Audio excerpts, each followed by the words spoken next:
schedule an evaluation or visit us online at knoxvillesmiles.com.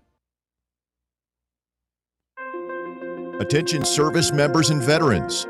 Introducing the Griffin Law Firm, your trusted ally in military legal matters. From court-martials to benefit claims, at Griffin Law, your mission is their mission. Here's VFL Marshall Griffin. As a veteran and retired military attorney, I've successfully defended lifelong benefits and helped preserve professional futures. So I know that when you hire a military justice lawyer, you maximize your chance to get relief. With my unique experience, I can advocate for you because there's no military matter that's too big or too small. Let us help you make these critical decisions that could affect the rest of your life. Remain silent. Request counsel. Call Griffin Law. For a free consultation, call 888-707-4282. That's 888-707-4282. Or just visit griffinlawdefense.com.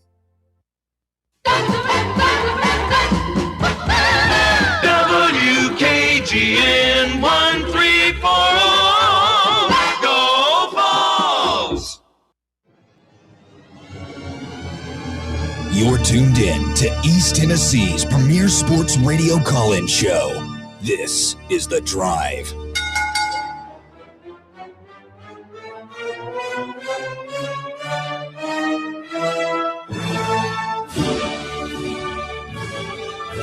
And hello, good afternoon, and welcome to another stellar edition of The Drive, Fan Run Radio. I'm Russell Smith, punching the time clock at 3:03 on a beautiful Friday here in East Tennessee, getting ready for a big weekend.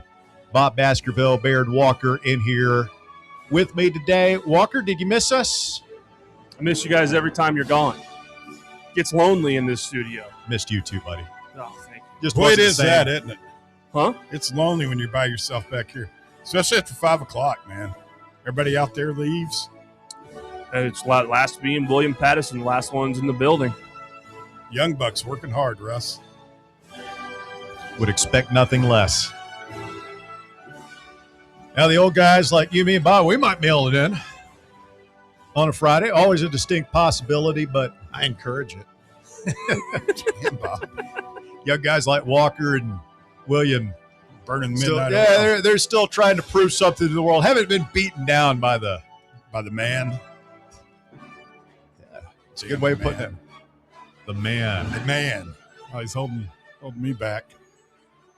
Well, the man ain't holding back the alien files anymore. Nope. They're coming out. Gotten to the good stuff yet. Well, I mean, they're just coming out right now, and so people are going through them. So I suspect that we'll have some revelations here throughout the course of the show, which, I mean, stay tuned. We could have literally the biggest news in the history of mankind today on the show. All right. The truth is out there.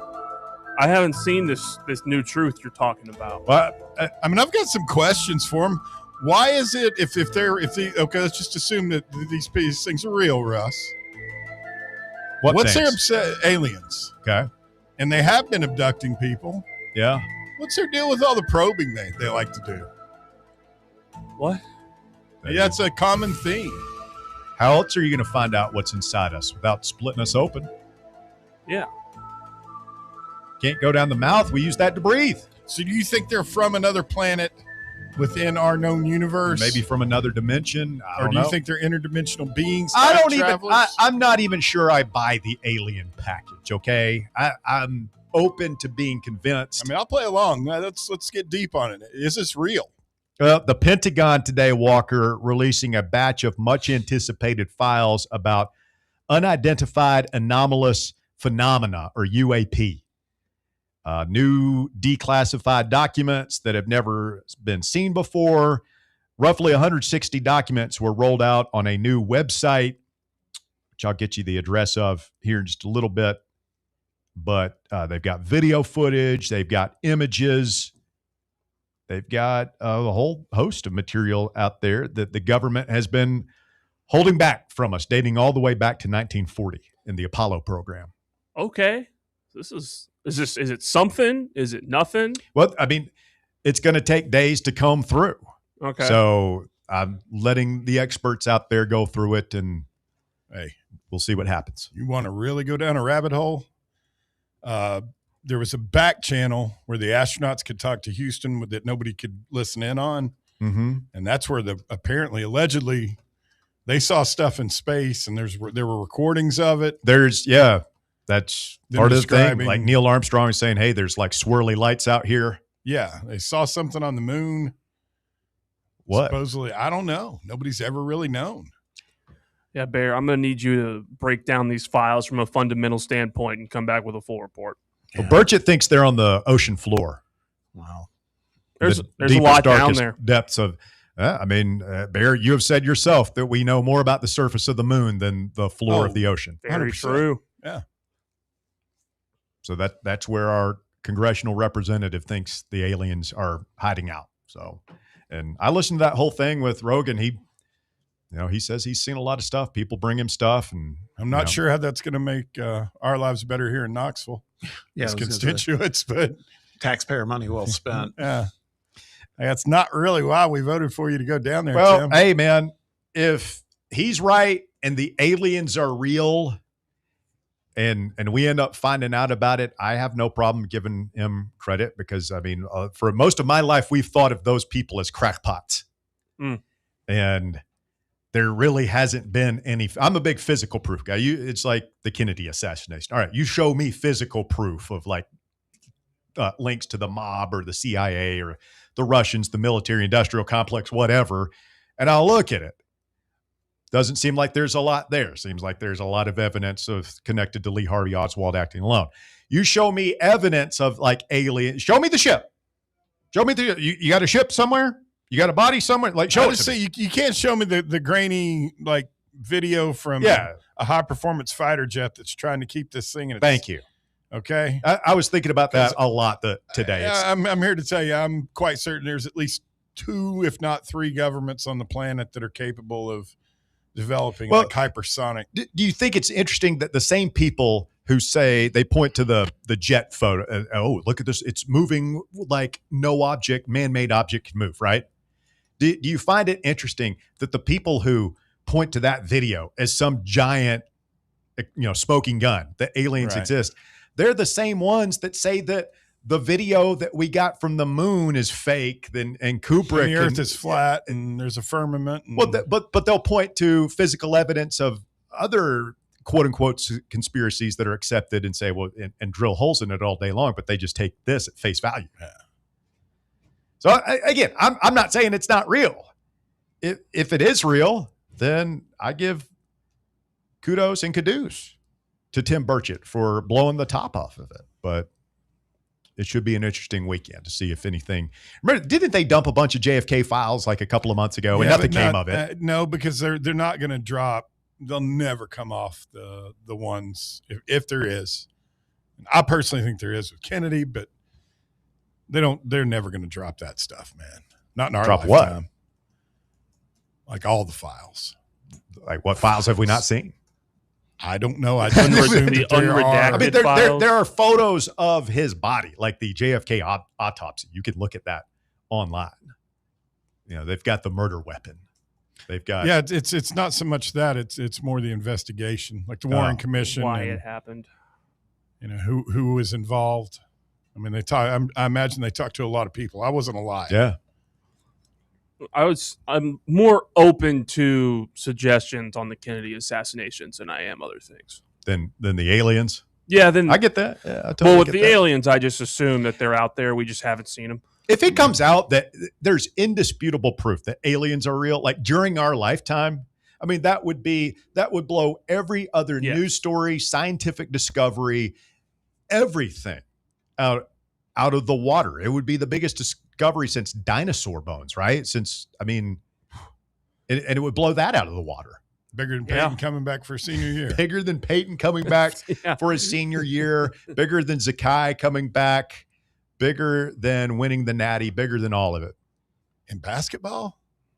These are aliens. These are aliens we're talking about. Do you have any idea what that explosion would be like? Oh, yeah. I'm sure the people in Kazakhstan would go crazy.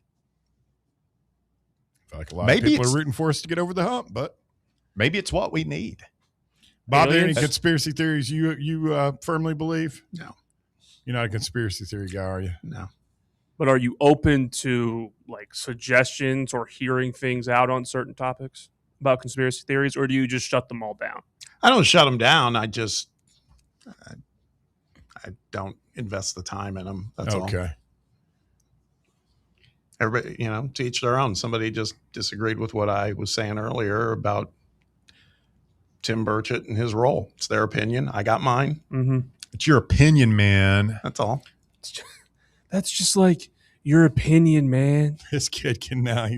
Yeah. You watched it again? Welcome to the I haven't club. watched it twice yet. I gotta Welcome watch to the it at least Lebowski Club, one Walker. or two more times before I can get the real deep cut quotes out. One of us. Everybody have a good day? I mean, we're Some better just than getting others. started here, man. It's the drive. This is the beginning of my day, baby. Everything else is just the prelude. You've been out and about town. I heard there was mentions of you on air. Went to see Tony B and the boys down at Calhoun's on the river. It was a beautiful day out there, and I had to take a moment. I had to take a moment to go out to the deck and get one of, not my last glimpse, but one of my last glimpses of our wonderful and beautiful, iconic college football stadium, the Cathedral of the Vols. I had to get that last look because you won't be able to see it. I mean, it's going to be covered up by the Hotel Daniel. It's not going anywhere. Well, it's not going anywhere. The view's going somewhere. It's going away. Yeah. If you want to see it, one of the great views in all of sport, you go down to Calhoun's and take a look while you can. Man. Hyatt Danny C. When you put it that way. Yeah. It's going. It's going bye-bye. It's a shame. Trey Wallace is on the show today. Logan Quinton is on the show today. Loaded. Tennessee baseball at Lindsey Nelson. Last homestand of the season. You call it the last stand. Mm-hmm. I saw where Trey has really covered the Sorsby. He's had a couple of pieces on the whole Sorsby situation. Trey's not. Trey's handing out freedom of information requests. He's so happy right now. You excited about that? You want to talk to him about that? I'm kind of bored of that story myself. I am, but Sad. I want to get his thoughts on the Vols, man. I want to hear Trey say something crazy about football season. This town is so starved for football talk, for football narrative. Like, we are so tired of talking about the quarterback stuff, man. Give us something else. Give us a story to talk about here. I'm already getting tired of the 2014 playoff thing. I don't know, man. I just don't want to sound like a grouch here today, but we need a little excitement in Vol Nation, don't we? Come on, Josh Elander. Supply us with, give us something to get excited about this weekend, man. Let's go out there and beat this great Texas team in our house. Get fans fired up about baseball here the last couple of weeks of the season. How about that? Would love it. Would love it. Are they starting their dude tonight, Volantis? I will look that up. Hell of a name, Volantis. That is that his name? Yeah, Dylan Volantis. Is he going tonight against Coons? He's going tonight. Okay. believe so. Their ace against arguably ours. Bring it on. 1 to 10. Confidence. Where are we at? To win a game. To win tonight or to win the series or what? What are we talking about here, boss? Win the series. Win the series. Confident, like 2 or 3. Is that where you're at? Yeah. Tonight, probably 4 or 5. Our hope tonight is that Coons is on and can hold them down, and we can be patient and eventually get into their bullpen and do some damage. Yeah. Bino was spouting off if we won this series and next week's series, that we could end up, technically, we would not be out of consideration for hosting. Yeah. It's true. The SEC is so tight that let's just like win a game first, okay? We're talking about 6 games. Every time we get way ahead of ourselves like this, I feel like we end up disappointing. I don't know. So this kid tonight's their ace. He was their closer last year, and he was I think last year he was a true freshman, and he was lights out. I think he lost to us in the SEC tournament. That might have been his only loss last season. Was to us? Yeah. And then this season he's like 7-0 ERA that's like in the mid 1s. I mean, he's solid. He's solid. Bear, we're taking the Americans on the Hanta cruise to Nebraska.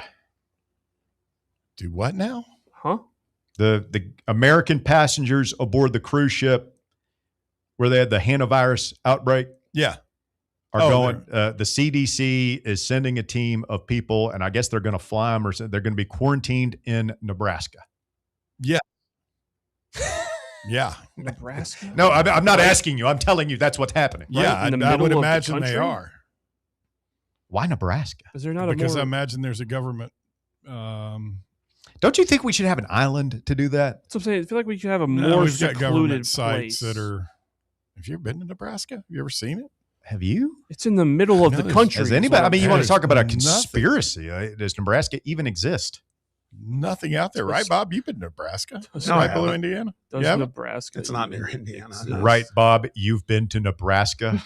You've been there, right, Bob? Bob's the most well-traveled member of the drive. Have not been to Nebraska.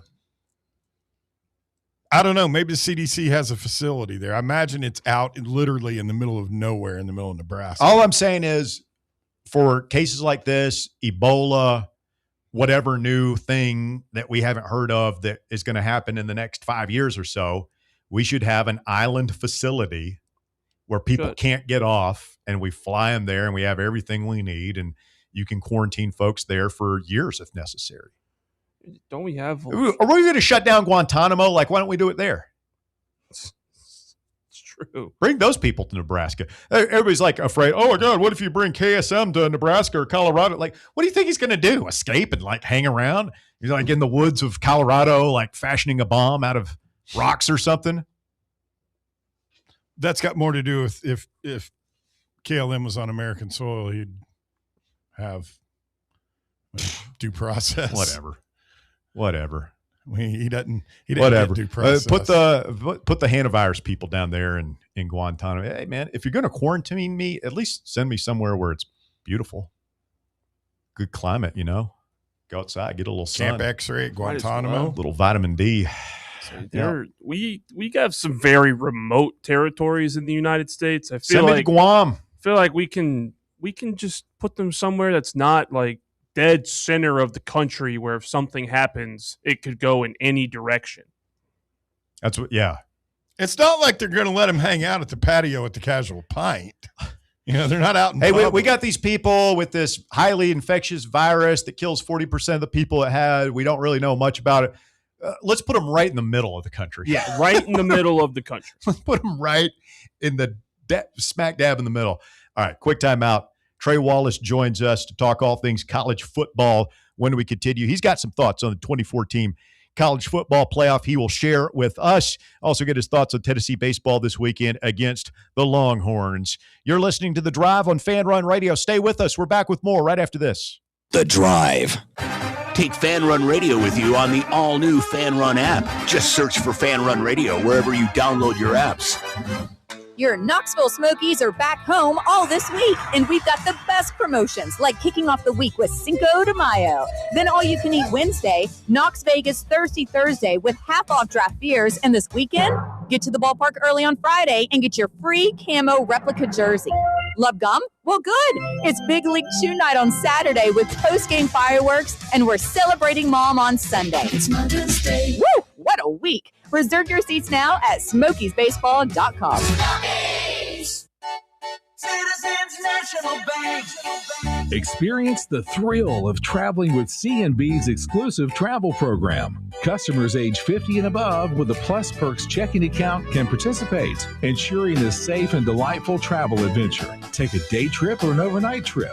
Travel domestic or international. C&B is always on the go.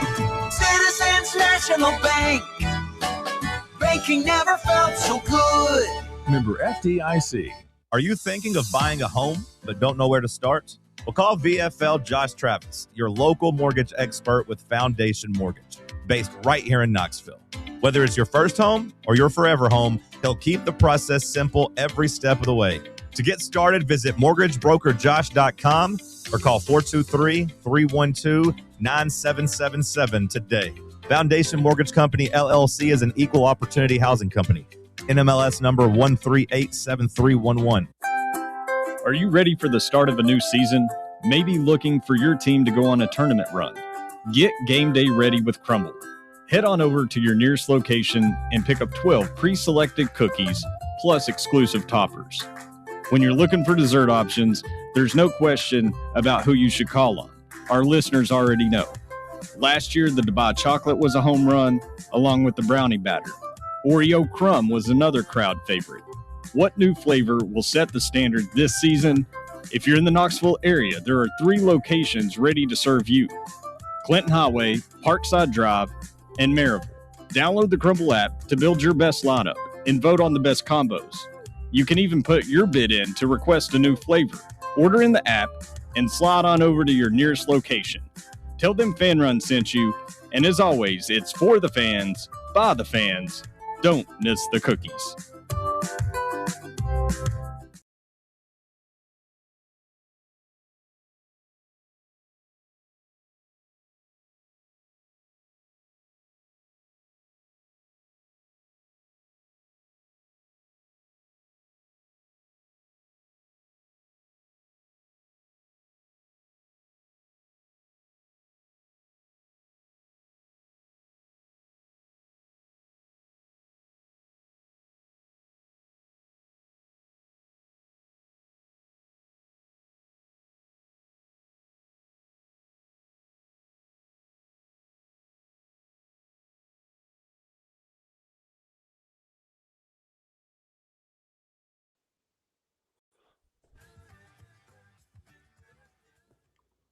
Trey Wallace, are you there? Hey, boys, how are y'all? Hey, what's up, Tracy? How you doing, buddy? Good to Doing see great. you. It's good to see y'all. It's good to see y'all. Like, it is what it is. Yeah. Well, we're everything. embracing the progress, right? I mean, it's a visual medium now. Everybody wants to see everything. You got to be on the YouTube machine and show everybody how handsome you are. A couple of faces made for radio. We're together. I like your background there, man. You're up in the cabin. Yeah, obviously this is not my design, but it is what it is. I try to bring I try to bring the best for y'all, not much for Bear, but at least for you two. So it works out well. It's Trey's Camp David right there. Yeah. Trey, you've lost a ton of weight, dude. You look good. It feels good, man. Gonna have to have knee surgery coming up in the next couple months. Shredded the knee in the process, but down 140. So it feels great over the last 2 years. So what is that? A 6 to 9 month recovery process? You got to go through rehab. I don't think I'll have the Gerard McCoy problem. I should be ready back to go. for a kickoff. Yeah, I should be ready to go by September. I'm not going to put it off and see if we win enough games to potentially make a bowl to come back. So, oh man. I'm sorry. I didn't. I don't know if he. I mean, it sounded like that dude's got issues.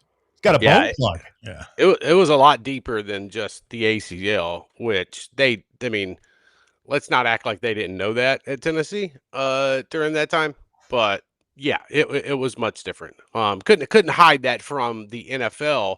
Who digs into just about everything. I mean, they know who you dated in 8th grade. NFL security does. So it is what it is. Jermod McCoy, if he had come back in the middle of the season, like we had all hoped, and played it, would it have made a difference in the record? Yeah, I think you'd have beat Oklahoma. I think you would have probably beat.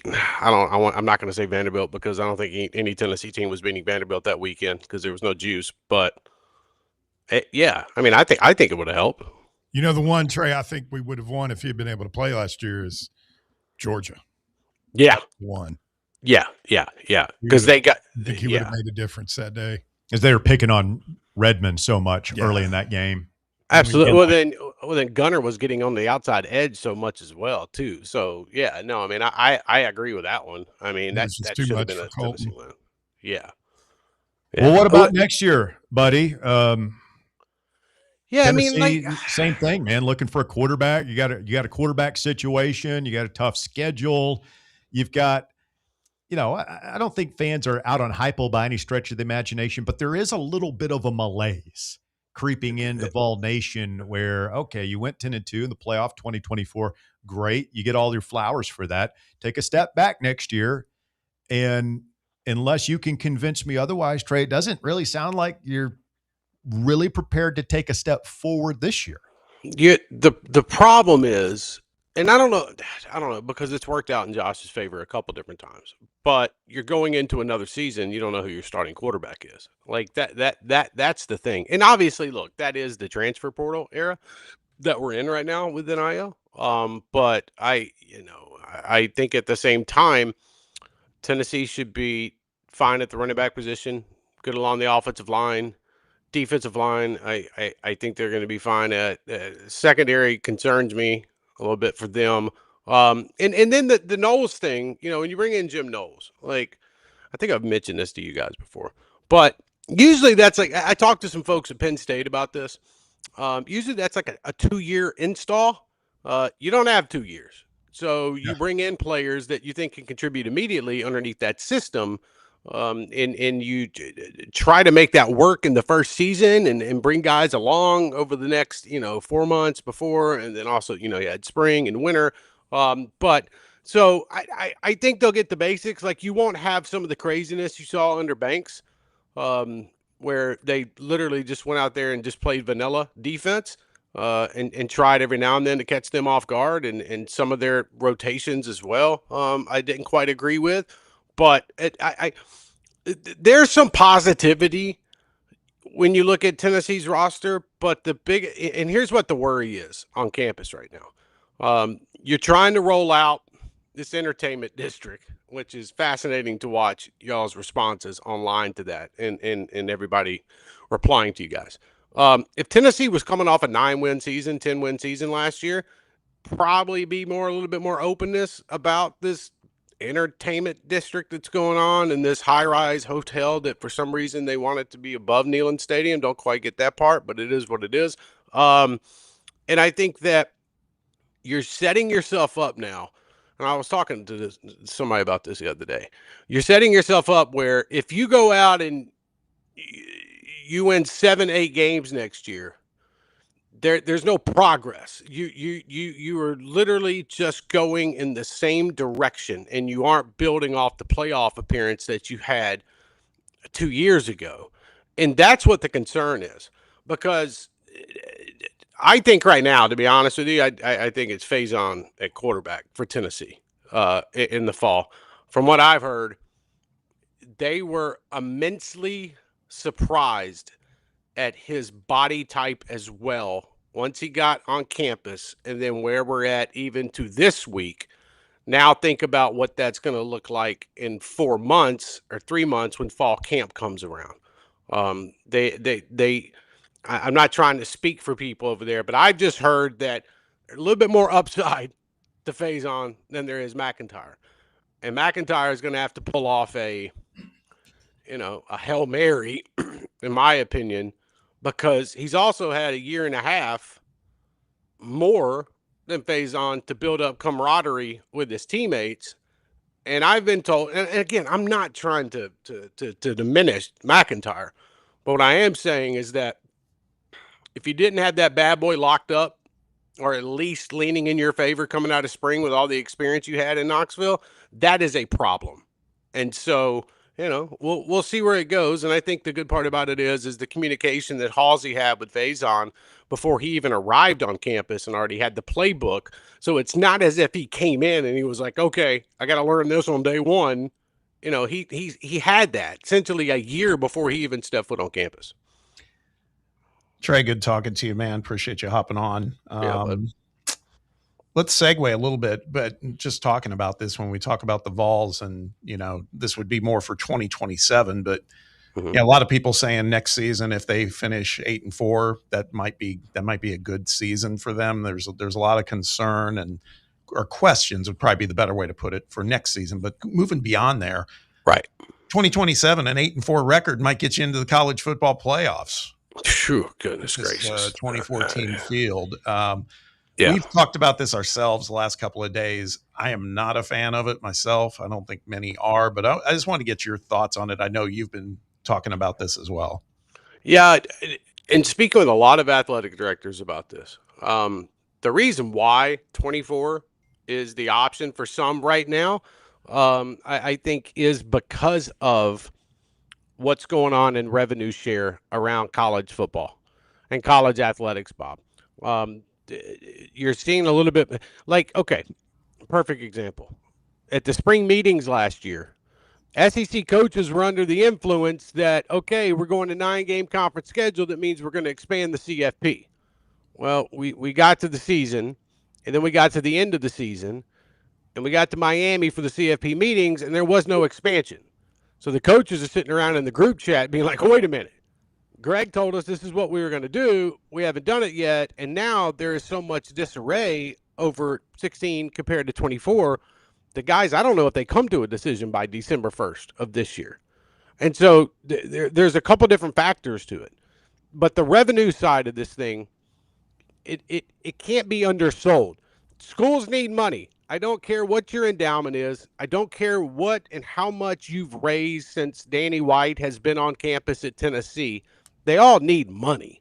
And I think at the same time, it is a sign of the times of where we're at. So you asked me straight up what I feel about the CFP. I don't like the 24. I think it is a participation trophy era that we are in. There are not 24 teams in the country that are good enough to win a national championship. There aren't 24 teams in the country good enough to make the semifinals.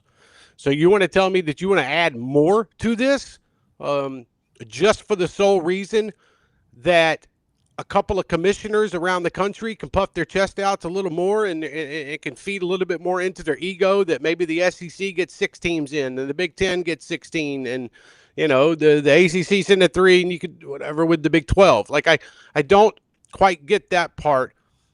I understand the conference title game argument. I do. It's not lost on me. But at the same time, you got contracts with Mercedes-Benz Stadium. You got a television contract with ABC and ESPN. The Big Ten has a contract with Lucas Oil, Fox. Like, we can just go down the list here. It's hard to break these deals. You can't just say, hey, okay, all right, we're done.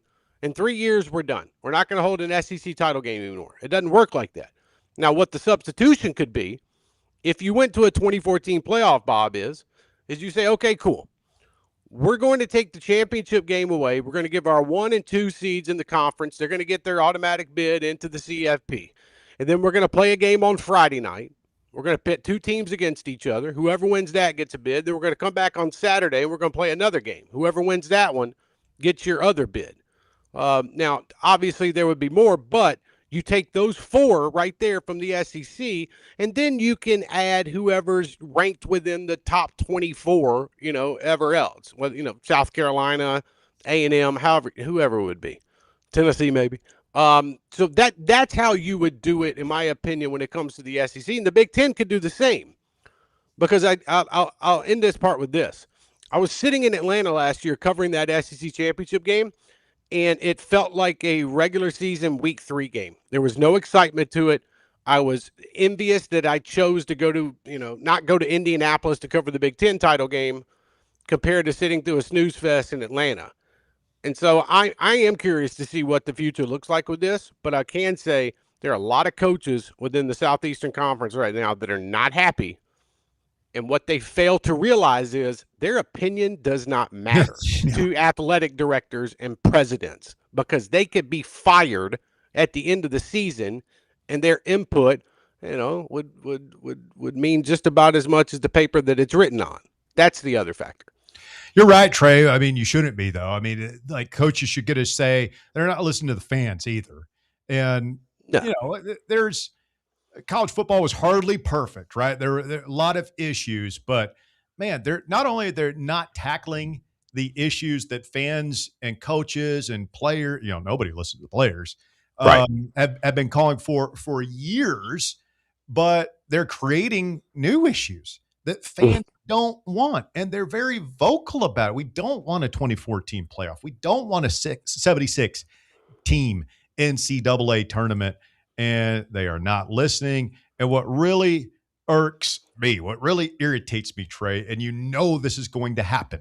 A year from now, the narrative is going to be after the first 76. Oh, see, the ratings were through the roof. All the games were sold out. Everybody, it's like, yeah, we're still going to watch. Bingo. Yeah, we're going to watch the 2014 playoff. We're not going to stop caring about college football and college basketball, but it doesn't mean that what you're doing is right or good or that there aren't better ways to accomplish what you want to accomplish, which, as you've noted, is creating new revenue streams. Well, here's the other kicker of this. I bet Bob would agree with me here. When this television contract ends with Turner Sports in 6 years, the NCAA is going to come back to Turner Sports and say, or they're going to take it to the open market, and they're going to be like, hey, we can get 90 teams in here. Like we don't have to stop here. We can get 90. We can add more revenue, add more schools. Okay, that creates more sponsorship. Like we're not done with expansion. They're going to keep doing this. Just like when we get to 24 teams for the CFP. I mean, come on. In 10, 12 years, you think we're done with 24? No, it's all about money, especially when these conferences join together and form super leagues and whatnot. Now, the only way that could potentially change, I was back home in Mobile and I was talking to a couple folks in South Alabama, my school, and they were, kind of preaching to me, man, we would love a playoff of G6 teams. Give us something to play for once the season ends. And the other conversation, guys, that's going on right now, and it's heavy. It might not be being talked about and written about enough or a lot, but these head football coaches are so sick and tired of having to go play in the Music City Bowl or the Outback Bowl or the Mayo Bowl.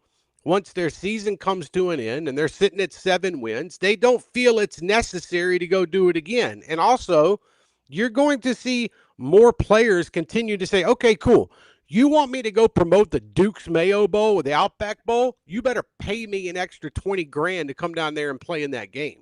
That's where we're headed, because the only sure, we're sickos. We'll tune into a game on Tuesday night, in MAC or Sunbelt action. But I'm just saying, that is the next thing that's coming, is them decreasing the amount of postseason bowl games because the coaches don't want them. And also, you're risking so many injuries. It's going to cost more, and sponsorship dollars, guys. So, I mean, I honestly think that's where we're headed, and we're already seeing some. I mean, guys, they announced the freaking Puerto Rico Bowl today because they could not find any other area around the country or any other bowl game that used to be around to come back to the fold again. So that's where we're at. Yeah, it's you're right on all those fronts, Trey, and it'll just continue. I mean, it's the conversation that's raged on this week with us regarding this whole entertainment district, Neyland Entertainment District. It's the reality of our life now. It's the corporatization of sports. It's happening in every phase of it, and that's just how it's going to be. It's never going to be enough in terms of revenue generation. So they're going to keep pushing the envelope. And you're right. It'll probably, these numbers that we're seeing for fields for the college football playoffs, the NCAA tournament. Yeah, I don't think it stops there. Yeah. It won't be next year or anything, but it'll just keep happening because it's all about generating money. Well, I say this too, Bob, and I agree with you, man. It's like I look at them and trying to do the entertainment district, and while I think it's look, it's cool. I think it's going to attract fans. It's going to be a revenue generator. A little amphitheater there, that's neat. Okay. But you have a spaceship over there that is the worst looking basketball building in the world, but by the way, will still pull 18 to 21,000 people on a Wednesday night. Right. So you have to find different ways to create the revenue. I commend Tennessee for what they're doing with Neyland Stadium. I think at the same time, it's going to be a bottleneck over there for the next 3 years. I mean, if y'all thought complaining about traffic was bad now, I rode by the stadium the other day, and I was just trying to picture without G10, what is it going to look like getting out of games? And so if they can weather that storm, which is coming, and there's no way to stop the bickering, it's coming. I think they'll be fine. I just feel like right now, Tennessee is in a lull. Football, women's basketball, baseball, obviously, right now. So Tennessee went from Josh Heupel and Tony Vitello leading this thing and having Tennessee on cloud 9 2 years ago to where you're sitting at right now, where you're having to rely on Rick Barnes to generate headlines. And he's done it. I told you guys he was going to do it with the portal. But now you look at it and it's like, well, darn, we better sure hope that Josh Heupel turns it around this year, because if not, I think you're going to sink even lower into a spot where, okay, how do we move forward with the football program from here? So I just, I'm not trying to be doom and gloom. I think Tennessee will find success on the football field next year. I truly do. But there's that chance that you don't and things get worse than they are right now. Would Tennessee be in the conversation for a 2014 playoff this season? Yes. I think so. I think that I think they're going to figure out the quarterback situation. Look, it ain't going to be sunshine and rainbows, okay? But you can rely on your run game. You can figure out a few things. Hopefully get your quarterback situation down. It's hard for freshmen to come in. I don't care. Look at Bryce Underwood last year, at Michigan. It took him a while to get going. So I think Tennessee would be in the conversation for that just because they be hovering around, 28th, 29th, receiving votes, and then you maybe make a late run to try to get in that push. He is Trey Wallace, Outkick. You check him out there wherever you. The guy's everywhere, man. He's covering college football. He's covering college hoops. He's doing some basketball. Holston 1998 wants to know who you like at the Glen this weekend, Trey. Who's playing at the Glen? I thought it was Watkins Glen. Yeah, the Glen. Oh, I'm sorry. Oh, okay. Yeah, no. Well, definitely not Bubba because it's a road course. So I'm gonna go with Tyler Reddick to win this weekend at Watkins Glen. So going with the Kiwi. Oh, goodness. Gisbergen. I mean, yeah. Well, that's kind of like an obvious bear. I mean, that he's won like 8 straight. Right. I got Nick Trickle and Harry Gant. Right. Like, what are we doing? No. It'll be fun. It's sloppy. Y'all guys need to go on social media and look at all the pictures. So pretty much, it's like a mud fest up there right now. So all the fans are pretty much going pretty crazy. That are trying to camp and people are stuck and things are on fire. It's pretty wild. So I'd check out social media for that. But no, it was. I look forward to the race this weekend. I know Bubba will probably hang out around 10 to 15th, and hopefully I can tune in for the final 20 laps. It was good to get down to Dega 2 weeks ago and go hang out with him. So. Nice. Even though he got screwed. So Wallace clan sticks together. Yes, sir. We do. I know. We try to, man. It was fun. Like Talladega was good. I mean, it's so different now though. Like I drove down there, you know what I mean? So he gets wrecked out at lap 105. Wasn't his fault, by the way. All of a sudden he comes back on the bus and they're like, all right, we're heading to the airport. I'm like, wait a minute, what? It's been 20 minutes. Okay. All right. You get on your private jet. I'll just take my Chrysler and drive 600 miles back home. Thank you. Thank you, Trey. Appreciate the time, my friend. Have a great weekend. Hey, love you, boys. Thank you for having me and look forward to seeing y'all soon. Appreciate it. Thanks, Trey. The great and powerful Trey Wallace, formerly of Optional, here on Fan Run Radio. Excellent stuff. Excellent stuff. Joshy Boy on the YouTube chat's a big fan. Bubba did get walled pretty good. It's just the nature of Talladega now. Shout out to all the YouTubers. Be sure to hit that thumbs up button. Like, share, subscribe. Do all the things. Help us grow this thing. Big takeaway there, Faison Brandon. I mean, is that even a big takeaway at this point? I almost feel like it's going to be an upset if it's anything but phrase. How mad are these people going to be if they trot McIntyre out there at this point with all the Faison hype? Because that's what I'm telling you right now. Again, everybody's got a gift. My gift is seeing into the future what the people are going to say. Can't predict games or anything. Otherwise, I wouldn't be here. I'd be in Vegas. But like I'm just telling you, this summer is going to be the summer of Faison. It is. And then if Heupel does we're just going to. It's pretty close. We're just going to go with the older guy. Oh, man, people are going to be mad. Especially if we don't win games. Going to be mad. Kid looking like that, because the other thing Trey said, what did he say? It caught him by surprise once he got up here on campus, I guess, and they were seeing him every day. It really, I mean, he's huge. He looks ready to be able to compete in the SEC, so I don't know. Take a quick break as you listen to The Drive on a Friday afternoon edition of the show. Open up the phone lines here. 865-966-3435. 966-3435 is your number to get on The Drive this afternoon. We're back with more right after this. The Drive. Miss any of your favorite Fan Run show? Listen to the podcast on our free Fan Run Radio app or wherever you listen to podcasts. What kind of day is it?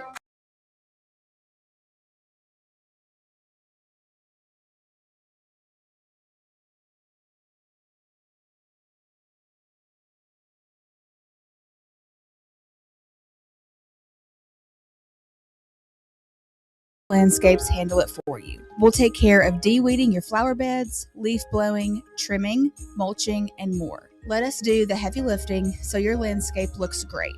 Right now, get 10% off your first month of our monthly maintenance package when you mention promo code FANRUN. Reliable service, great results, and more free time for you. Call us today at 865-384-2012 or visit us online at ecrtotallandscapes.com. Located in Knoxville's historic Old City, Barley's offers great food, live music, the best draft beer selection in town, and now your new favorite place to watch sports. Their indoor projector is perfect for any weather, and they've revamped their upstairs area with more TVs to take in all of the action. Their menu features hand-battered chicken tenders, juicy burgers, fresh salads, and the tastiest pizza in Knoxville. You can enjoy their happy hour drink specials daily from open until 6 p.m. Barley's Tap Room and Pizzeria. We really need to get some branded stuff. Shirts, hats, promo items, something professional. I mean, we could just find a website and order a bunch of it ourselves. You could, but you're taking a big risk. You don't know the quality, the fit, the timeline. It's a roll of the dice. Yeah, I guess, but isn't that how everyone does it now? Not the ones who actually care about how their brand looks. Look, if we're putting our name on it, it needs to be done right. We need SM Athletics. SM Athletics? Yeah, they specialize in working with businesses like ours. Apparel, hats, promo gear, but real, customized stuff. They actually care if it turns out right. Probably a lot better than getting stuck with 100 t-shirts with crooked logos. Exactly. Plus, they'll walk you through everything. Sizing, colors, material, so it matches the image we're trying to build. Makes sense. What's the name again? SM Athletics. Trust me, if you want to look like a real company, not a flea market stand, this is the move. If you're serious about your brand, work with people who are serious about getting it right. SM Athletics. Vol fans, reimagine your home at Broadway Carpets and Flooring for any remodeling or building needs. With a variety of carpets, rugs, hardwood, vinyl, and stone, Broadway has all the flooring and installation options you're looking for, including pet-resistant products like Pet Perfect Carpet from Shaw Floors. Visit their showroom in downtown Knoxville or the location in West Knoxville located on Kingston Pike near Pellissippi Parkway today. Your smile says it all.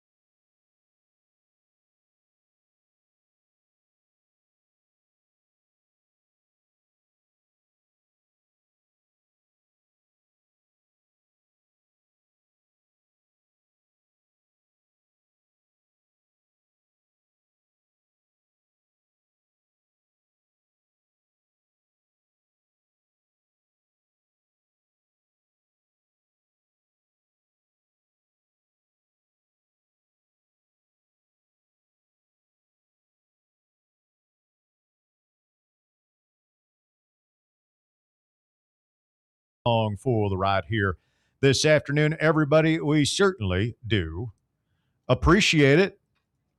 Brett the Hulk Hollander says, Bravos at Dodgers starts tonight. The drive derby. He's looking forward to it. For the love of God. You excited, Bob? You ready? You ready for this? It's just another series, man. Y'all ready for this? Come see me in October. I mean, it's so loud that you can't hear the mic. What? For us. Huh? I can't hear you. Chop's playing. So immature. You speak up a bit. Let's get a phone call. Landon, you're on the drive. Fan Run Radio. What's up, Landon? Hey, what's up, guys? Can't hear him. Landon. You hear me? I got you. You hear me? I got you. Hey, bro. I got you. How you doing today? Doing well. How are you, man? Doing Doing well, doing well. Now, I was everybody's wanting to talk about the quarterback situation. It is important that we get good quarterback play this season, but I just have faith in Heupel that every year he's been there, he's had good quarterback play. So I kind of just have blind faith that we're going to be okay on the offensive side of the ball. Yeah. I think the difference between this season, between 8-4, 10-2, is going to be the defensive line. Can we generate pass rush? Can we get stops on third down and stop the run on critical, like 3rd and 3s, and keep people in 3rd and long so we can generate pass rush and quarterback hurries and stuff. So you think it's going to be, you think it'll be kind of more like the 2024 season. If we have success, it's going to have to be on the back of the defense, and the quarterback is just going to have to be a game manager type.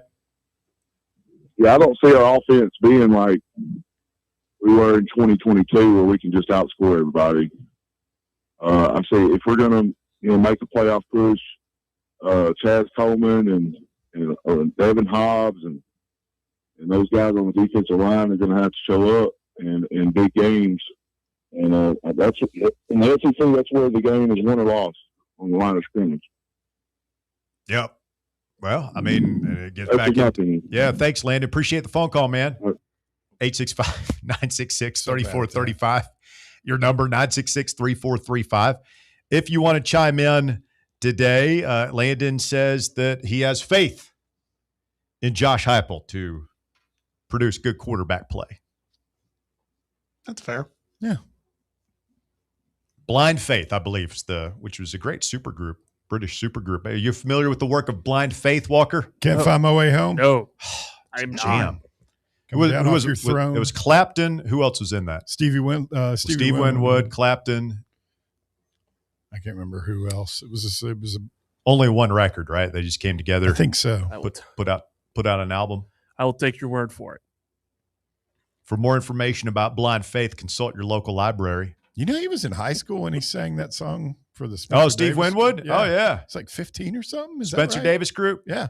What is that song? Give Me Some of Lovin'. Oh! Dun, dun, dun, dun, dun, dun, Great Hammond organ song.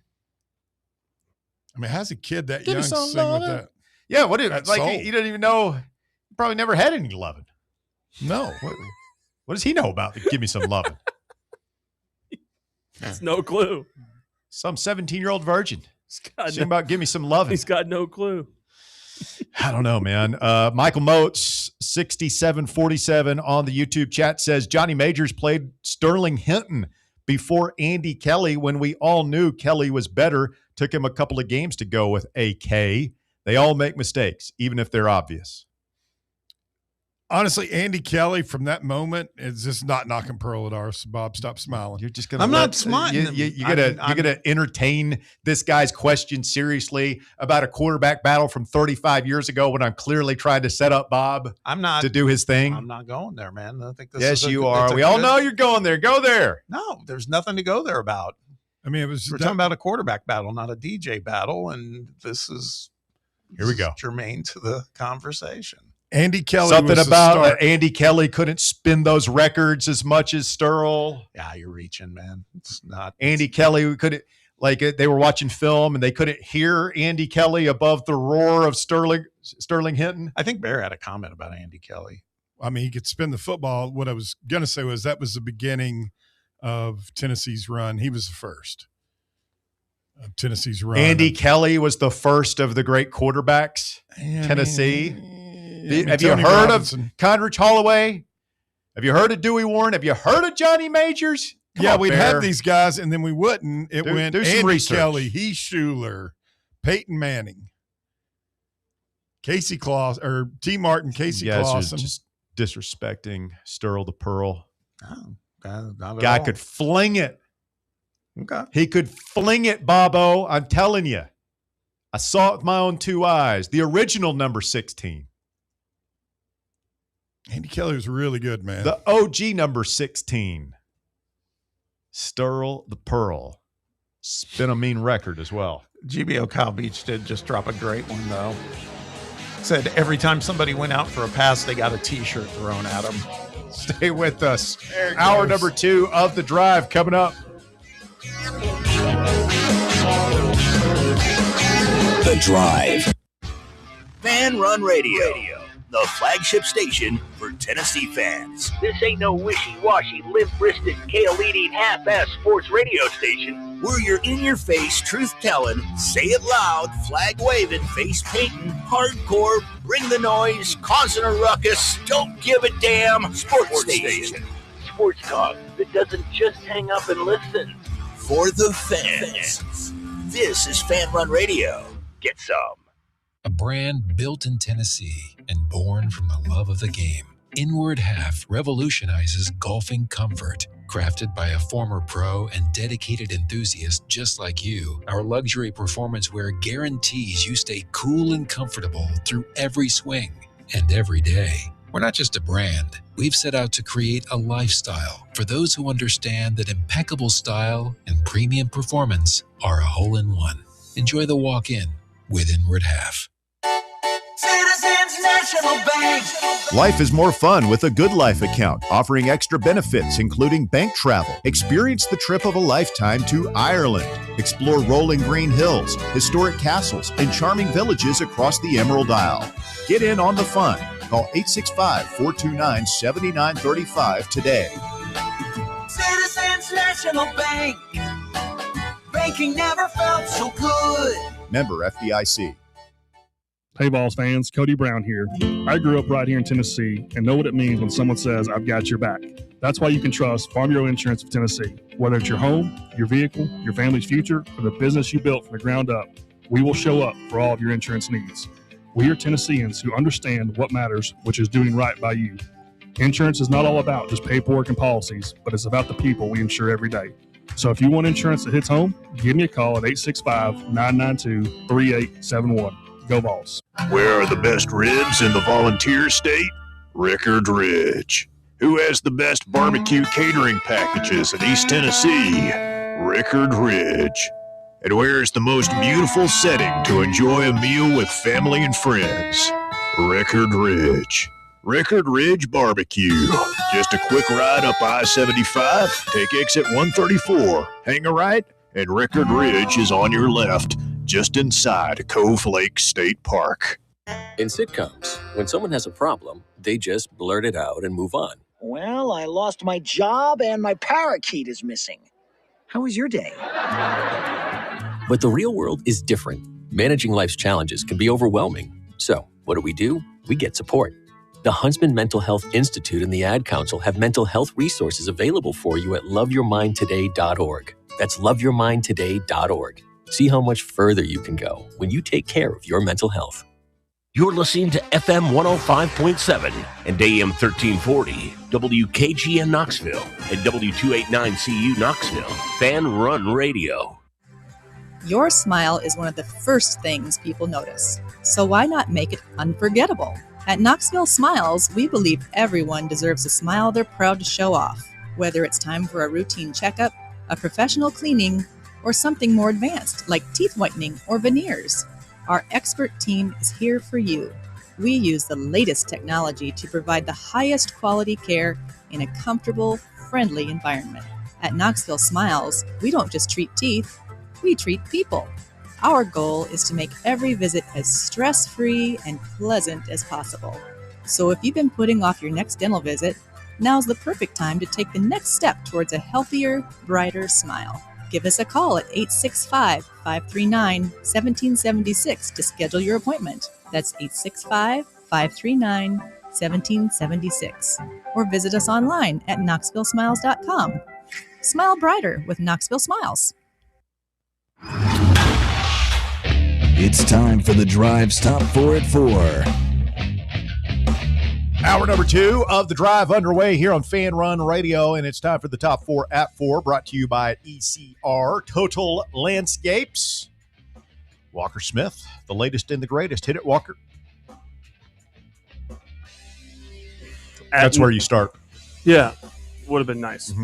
At number 1, Tennessee baseball begins its final home series this season in a crucial matchup against number 4 Texas. Tegan Coons will start on the mound as the Friday night starter. First pitch tonight is at 6:30 and is streaming on SEC Network Plus. Horns down. Do you see who's doing the play-by-play tonight and tomorrow night? Berkey? No. Who's that? Charlie Collier. Proud graduate. I don't know, proud, but graduate of the Fan Run Academy of Broadcasting. I'm proud of Charlie, Fab. if you're not.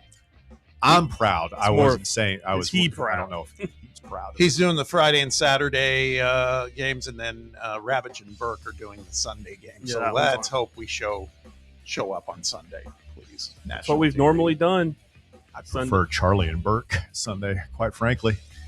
Well, except I know I don't disagree. I'm No just saying- offense, Carl Ravitch. I'm just saying that it'll be national TV on Sunday, though. And Hope what we're about, playing what something about it? for something. Another one of our guys making good. That's Yeah. wild. Listen, Charlie tonight. It's good stuff. Never would have thought that about old Charlie Collier back in the day. He used to come in here and like flip-flop, gym shorts and flip flops, like cut off T-shirt, had real shaggy hair, real shaggy hair sticking out everywhere underneath his hat. I mean, I didn't think he was a bum, but I didn't see him on the SEC network anytime soon either. Just goes to show, Walker. You stick with us. You stick with us. We'll have you in the big time eventually. I'm hoping for it. Hoping for it. At number 2, the NCAA's Football Oversight Committee voted Thursday to adopt a proposal that allows conferences the flexibility to choose 5 to 7 teams that has met a certain academic standard to fill bowl games if they aren't enough other deserving teams. This allows a conference that has unfulfilled bowl commitments to choose which of its 5 to 7 teams will participate in that available bowl. I mean, got to have these bowl games, right? You lost me when you said bowl. Yeah. I'm serious. I'm so they're like dead to me now. Oh, man, we're playing in the Hall of Fame Bowl again. Who did you say we were projected? Brett McMurphy had SMU. SMU. Tax Slayer Gator Bowl. Tax Slayer Gator Bowl. All right. It's a big one, man. Yeah. It's consequential. I guess if whoever wins the most meaningful bowl game will be the 25th best team in college football eventually. That's what it's looking like. Yeah, I mean, how many opt-outs are we going to have of that? Yeah. I might opt out of it. I'm going to opt out of watching. Yeah. I mean, we almost opted out of the Illinois game last year. Should have. We definitely. I should have. It was not a fun I did. I did not watch it. You did opt out. That's right. I was at the movies. I'm serious. What movie It's were you awesome. seeing? Marty Supreme. Great film. It was a family thing. It was like the family all wanted to go. It was the holidays, kind of, and it was in between Christmas and New Year's. I was like, I got to do my family duty, and I have no interest in this game. We watched Birdie Supreme. Big Bird. Yeah. That is an underrated thing to do. Very underrated. What's that? Holiday movie? The holiday family movie outing or your friends movie outings. Yeah, it was nice. I love that. That's what me and Too bad you got to sell a kidney now to go to the concession stand. sneak food in. We're all adults here. We can sneak food Did you into a hear, movie theater. Did you hear Cody talking this morning with John about? They were talking about going to the movies, and Cody just kept voicing very subtly things that suck about going to movies, parking. I can't tell you last time I went to a movie, man. And I love the movies. Watch a ton of movies. Still watch movies like at home, but I can't tell you the last time I went to a theater just because pre-COVID. I can't justify in my mind paying that much money to go see a movie. When I have a very active bladder, as you've learned this week. Here we go. If I pay $100 to take my family to a movie, you better pause that thing. Exactly. When I go to do my business. Just got to man up and have a bigger bladder. They won't. But it's fun. I think I went and saw the Dune movies in the theater, and then great. But films. before that, I went and saw Once Upon a Time in Hollywood. Great film. Me and McClure. That's like 10 years ago, bro. Yeah, I know. There's no way that movie's 10 years old. This is going to be a little bit of a left turn, but it is tied in. Carson Palmer, the former NFL quarterback, his brother Jordan Palmer created an app. I don't think it ever made it, but it was an app that was going to identify times in all the movies when you're at the movie theater, which time in the movie is the perfect time to go to the restroom and take a bathroom break. Oh, if it's like just a transition scene. Yeah. Yeah. And they would do all the homework for you so you'd know going in. I love that. But I don't know how you'd make Not money me, off man. that. I will sit there until I'm to the point of my bladder rupturing. I just don't. I will normally don't not watch the main leave. ones. Gotta go when you gotta go. At number 3, the Minnesota Vikings agreed to terms with former Vols receiver Jawan Jennings on a 1-year deal, providing the team with a reliable number 3 receiver behind Justin Jefferson and Jordan Addison. The deal is worth up to $13 million. Money aside, because that's a nice bag for one season, I think he could have done better, man. I think he's better than a number 3 receiver right now. At least if he's going to be a number 3 receiver on like a really, really good team. I mean, the Vikings aren't bad, but Who the hell's going to throw it to him? Yeah, that's the other thing. But behind, you're clearly number 3 behind, unless you're worried Addison's going to go to jail again or something or get suspended. Well, I think teams just looking at Jawan, like they saw the amount of value that he brought when he was the 3rd string behind Ayuk and Deebo Samuel when they were really good. And he's the guy that's open when you need on 3rd down when they're blanketing your other 2 guys. And yeah, he had a really good year this last year when he kind of was the only receiver standing for the 49ers. But I feel teams aren't going to pay top dollar for Jawan Jennings to be their number 1 or number 2. Why do you only do a 1-year deal? Because he wants, probably because he thinks he can get a better one next year. It's like kind of a bet on himself kind of deal. Well, his production dropped off last year by like 400 yards. So the market for multi-year deals must not have been anywhere near what he was hoping for. He talked to multiple teams. I mean, I could see why he'd be attracted to a lot of teams. He's a culture guy. He always plays at 120% to the point where he causes trouble sometimes. I guess I romanticized him going to the Titans, but once they took Tate, maybe that kind of changed things. I mean, could be next year. He's not quite a number 2. He's kind of a tweener. Yeah. And at number 4, a full slate of MLB series begins today with some great matchups across the league.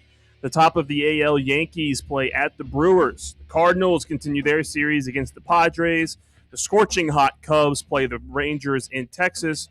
And finally, the Drive Derby begins between Russell's Braves and Bob's Dodgers. By the way, I think... Get ready, Bob. Coming for you. Coming for you. Tomahawk's out. Aside from the fact of congratulations, you'll win at, mile marker 50. We're going to scalp you. Season. We're going to scalp you. I think I've got a new term. Run off with the women and children. Steal your horses.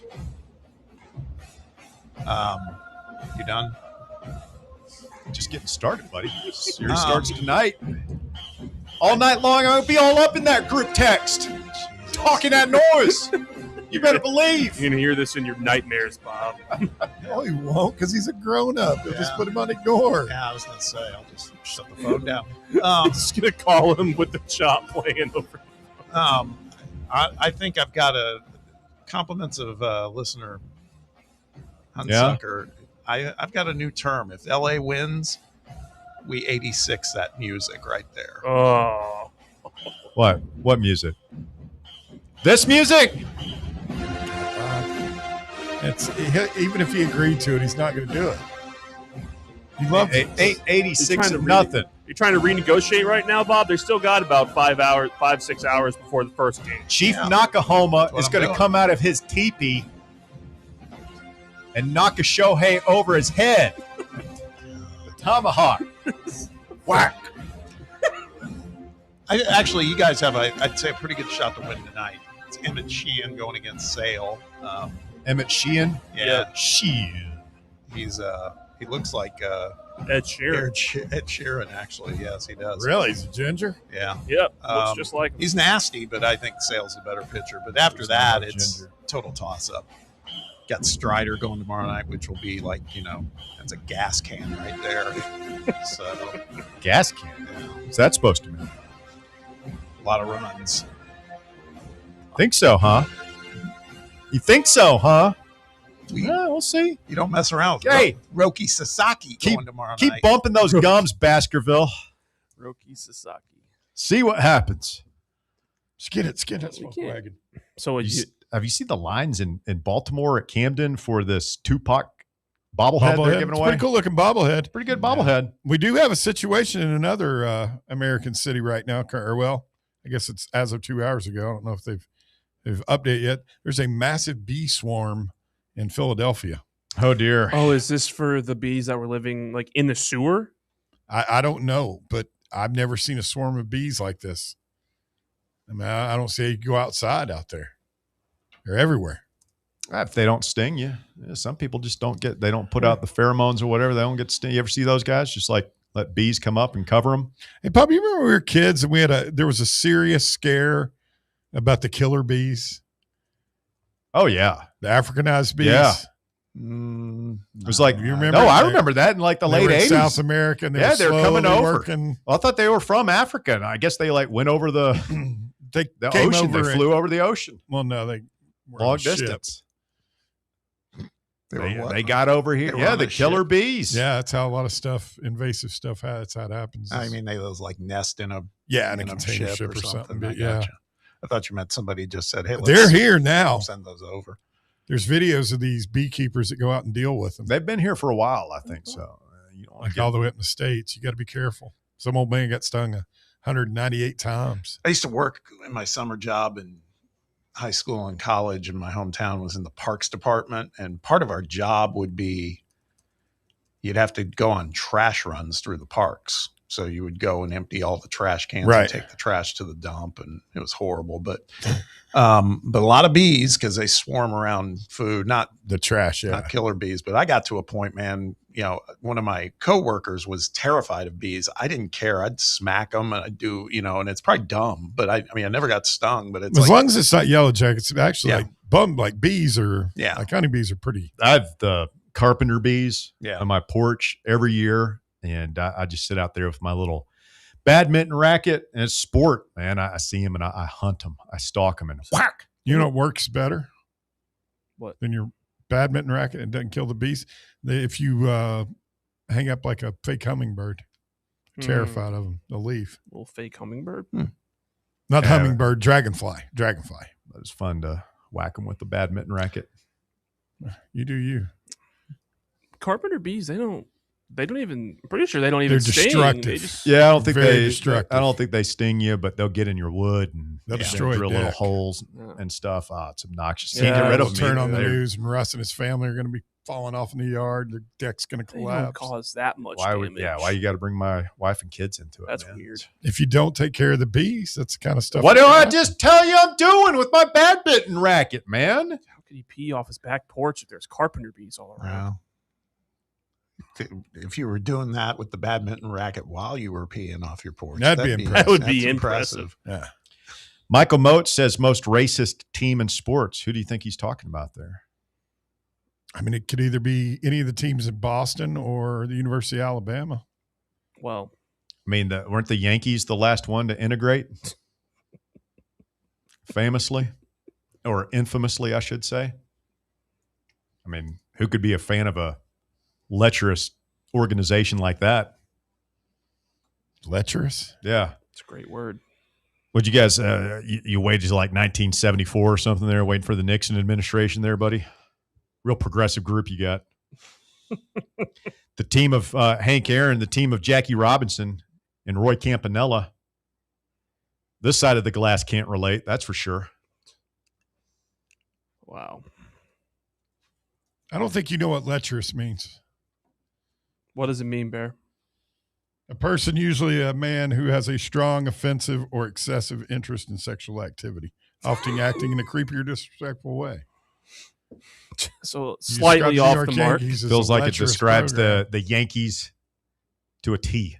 So maybe slightly off the mark Perfection. of what he meant to say, but nonetheless could be true. I think it fits.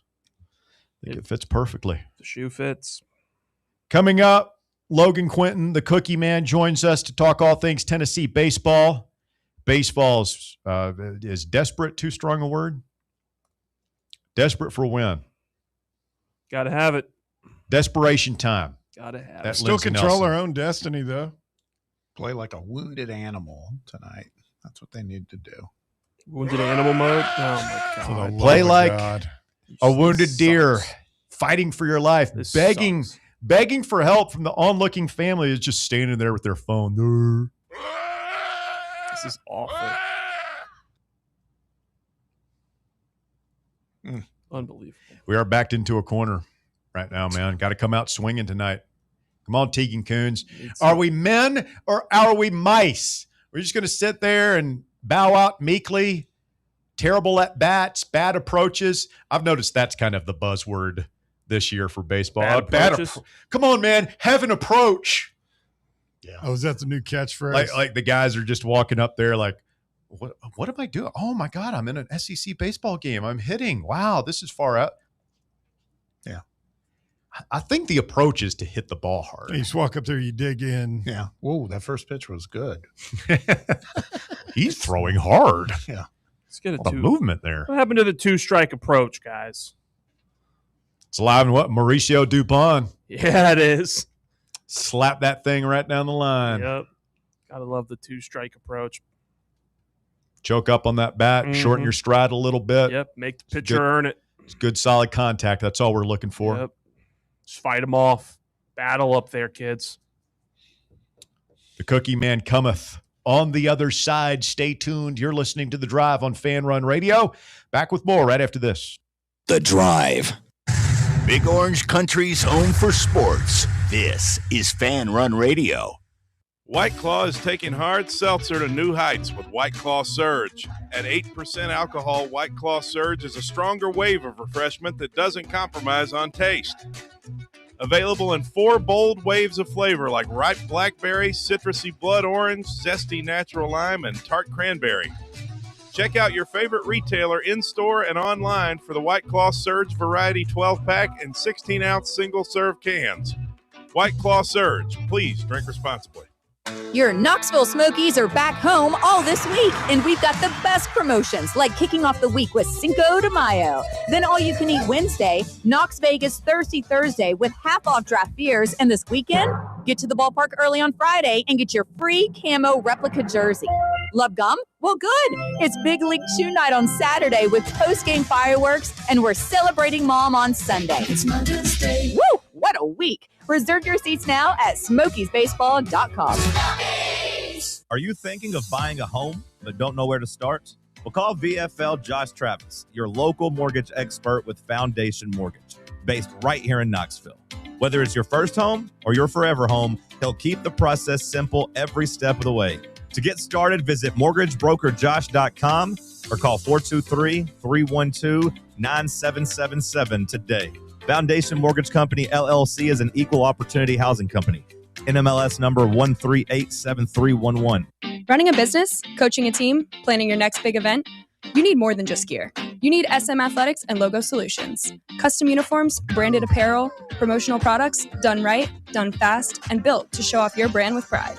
From local businesses to high schools to major universities, SM Athletics is trusted by winners. Get real service, get real quality, get noticed. SM Athletics and Logo Solutions, where your brand comes to life. Visit smathletics.com and let's build something great together. Blackford Veterinary Surgery Referral specializes in surgeries not regularly performed by your pet's general veterinarian. They're currently accepting referrals from vets all across the country. With their newly renovated state-of-the-art surgery center and highly trained staff, clients can rely on professional and thorough care. If your vet says that your pet needs surgery or rehab, ask for a referral to Blackford Vet and let them get your best friend back on its feet. Located conveniently in West Knoxville. For more information, visit blackfordvetsurgery.com. Welcome to Axle Logistics, where excellence isn't just a goal, it's an energy. As a leading third-party logistics company, Axle is powered by an award-winning culture built on a work hard, play hard mentality. Here, the drive for success is contagious and hard work never goes unnoticed. Whether you're just starting out or looking to level up, Axle Logistics is the place to launch your career. Join us and take your ambition to the stars.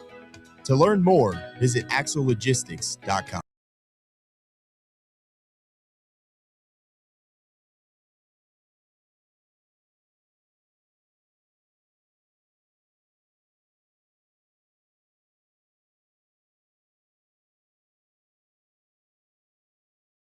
it with our friend, the Cookie Man, Logan Quinton. His appearance brought to you by our friends at Crumble Cookies. Good afternoon, LQ. How are you, sir?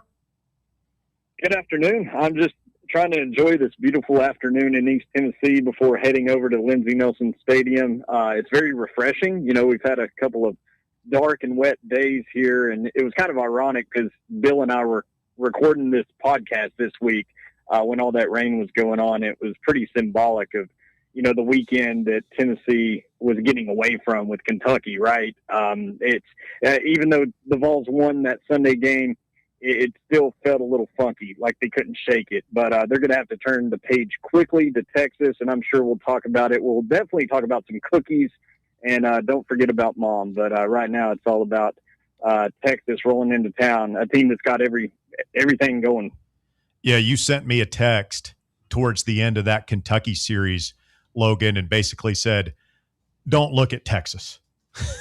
Like just don't even look at it. They win 2 of 3 at home against Mississippi State on Saturday or over last weekend, and won 2 in a row, won their midweek game, just handling their business. They are 7-6 in road games on the year. So there's that, but they're a pretty well put together team coming in here this weekend.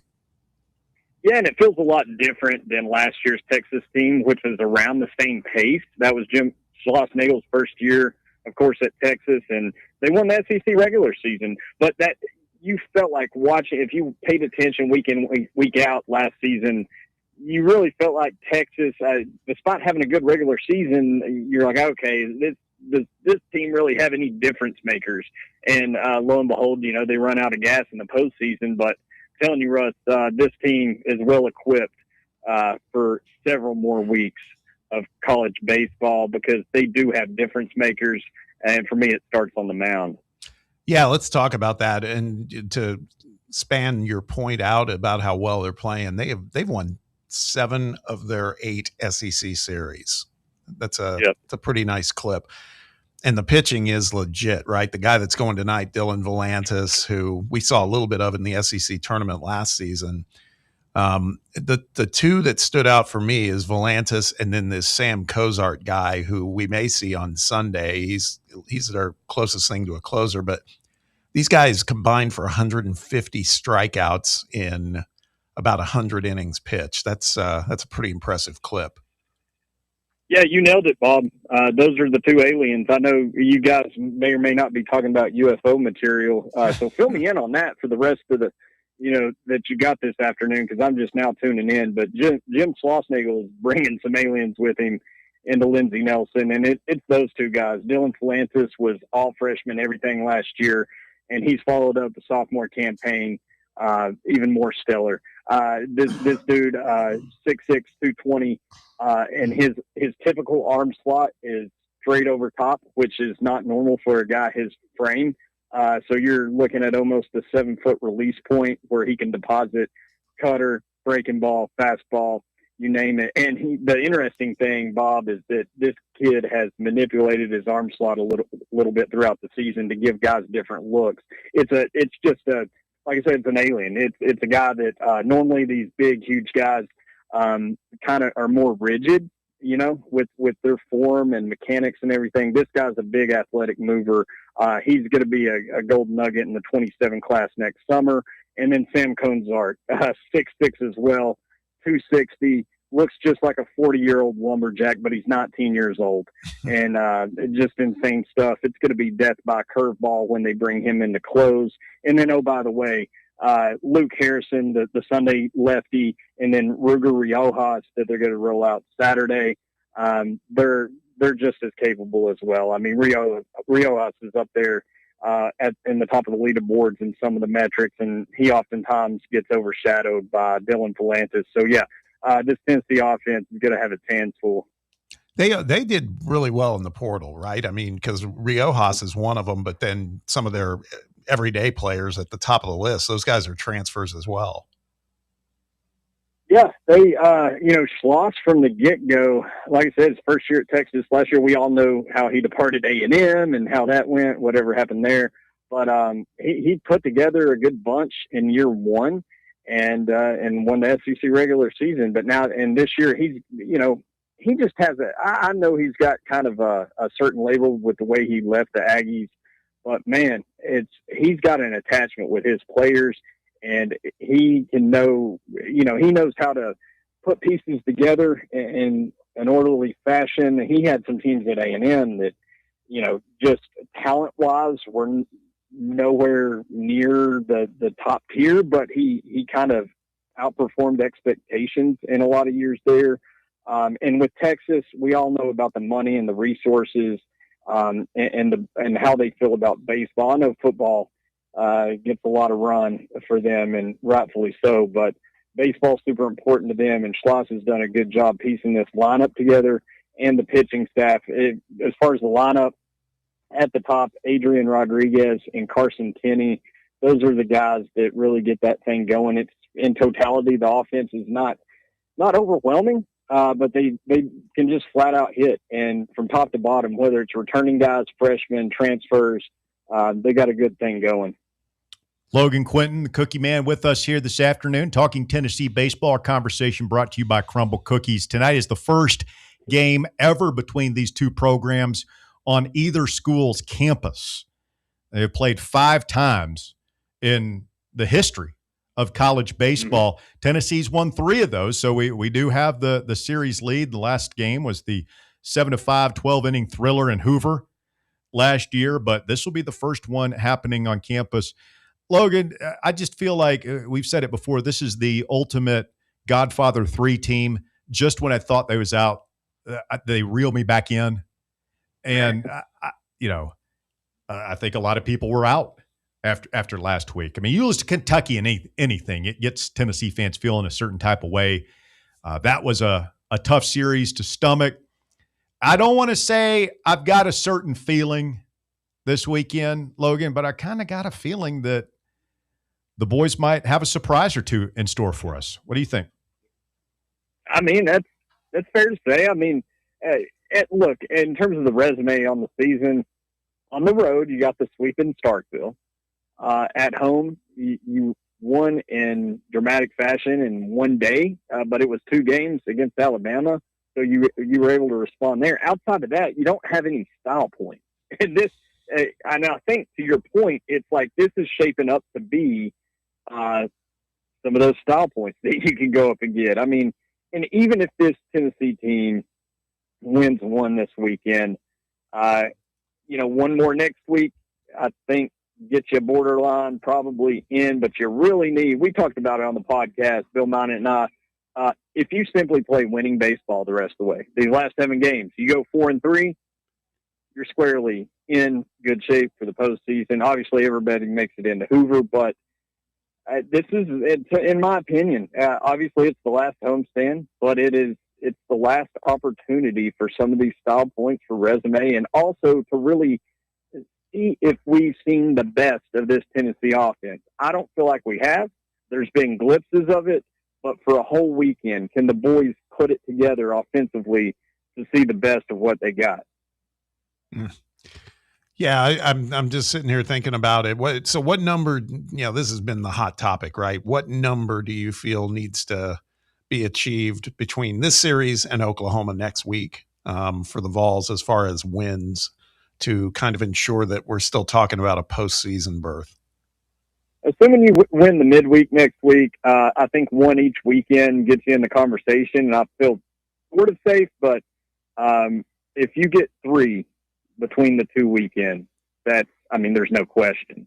And the interesting thing is, Bob, next weekend in Oklahoma, not at Oklahoma's campus, right, but against Oklahoma, good thing the Sooners are having a good season, because that game being on a neutral stretches the quad 1 qualifier out to the top 40, which they should still be in, right? So you could still go do damage next week on the road at a neutral against a good Oklahoma team. So I think any way you piece it together, 3 makes no question about it. I think if you get 1 apiece over the next 2 weekends, you probably need some of those style points in Hoover. I don't think you can completely blank in Hoover. But I will say this, overall, the RPI has reached its ceiling. Like going into the season, I felt like the RPI had a chance to be pretty strong, more than people thought based on the non-conference. Who would have thought Kent State would have a higher RPI than LSU and Vanderbilt, right? And Arizona State has had a strong season with a Golden Spikes, what should be a Golden Spikes nomination. And then Virginia Tech has turned things around this late in the season. So things are shaping up good. The RPI is good. The boys just got to go out there and play some good baseball.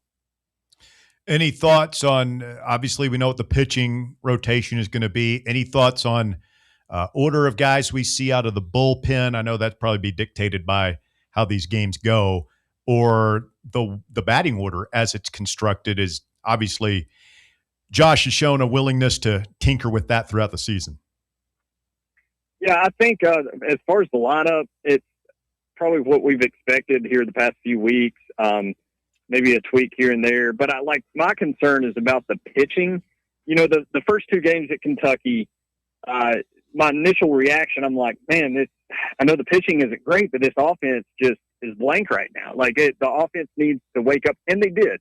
They came out and were loud in game 3 in Lexington.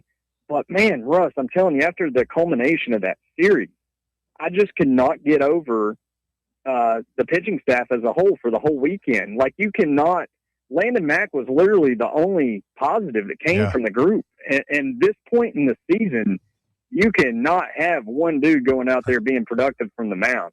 And we talked about, you asked me last week, who's a guy, we both felt like if one guy steps up as a good surprise, just for an inning out of the bullpen, that would make all the difference in the world. Well, it was surprisingly bad from the whole collective. And you just can't have that. Not against what you're facing the next 2 weekends. So if that gets back in order and back in shape, the guys are going to have a good chance this weekend. And because I think that even if the bats are flat, game 1, I think being at home and juiced up in this weather, I think the bats will at some point get going by Saturday. But, man, that bullpen is going to have some dudes step up and support everything else. Just thinking ahead a little bit, Logan, from the standpoint of we get past the Oklahoma series and the SEC tournament. How quick is that turnaround? Because the Vols, I think at the Oklahoma series, they play Thursday through Saturday. Does the SEC tournament start like on Tuesday? And my question, Tuesday. Yeah. And so what I'm getting at is, if we're playing on a Tuesday, who does Josh Elander roll out there with?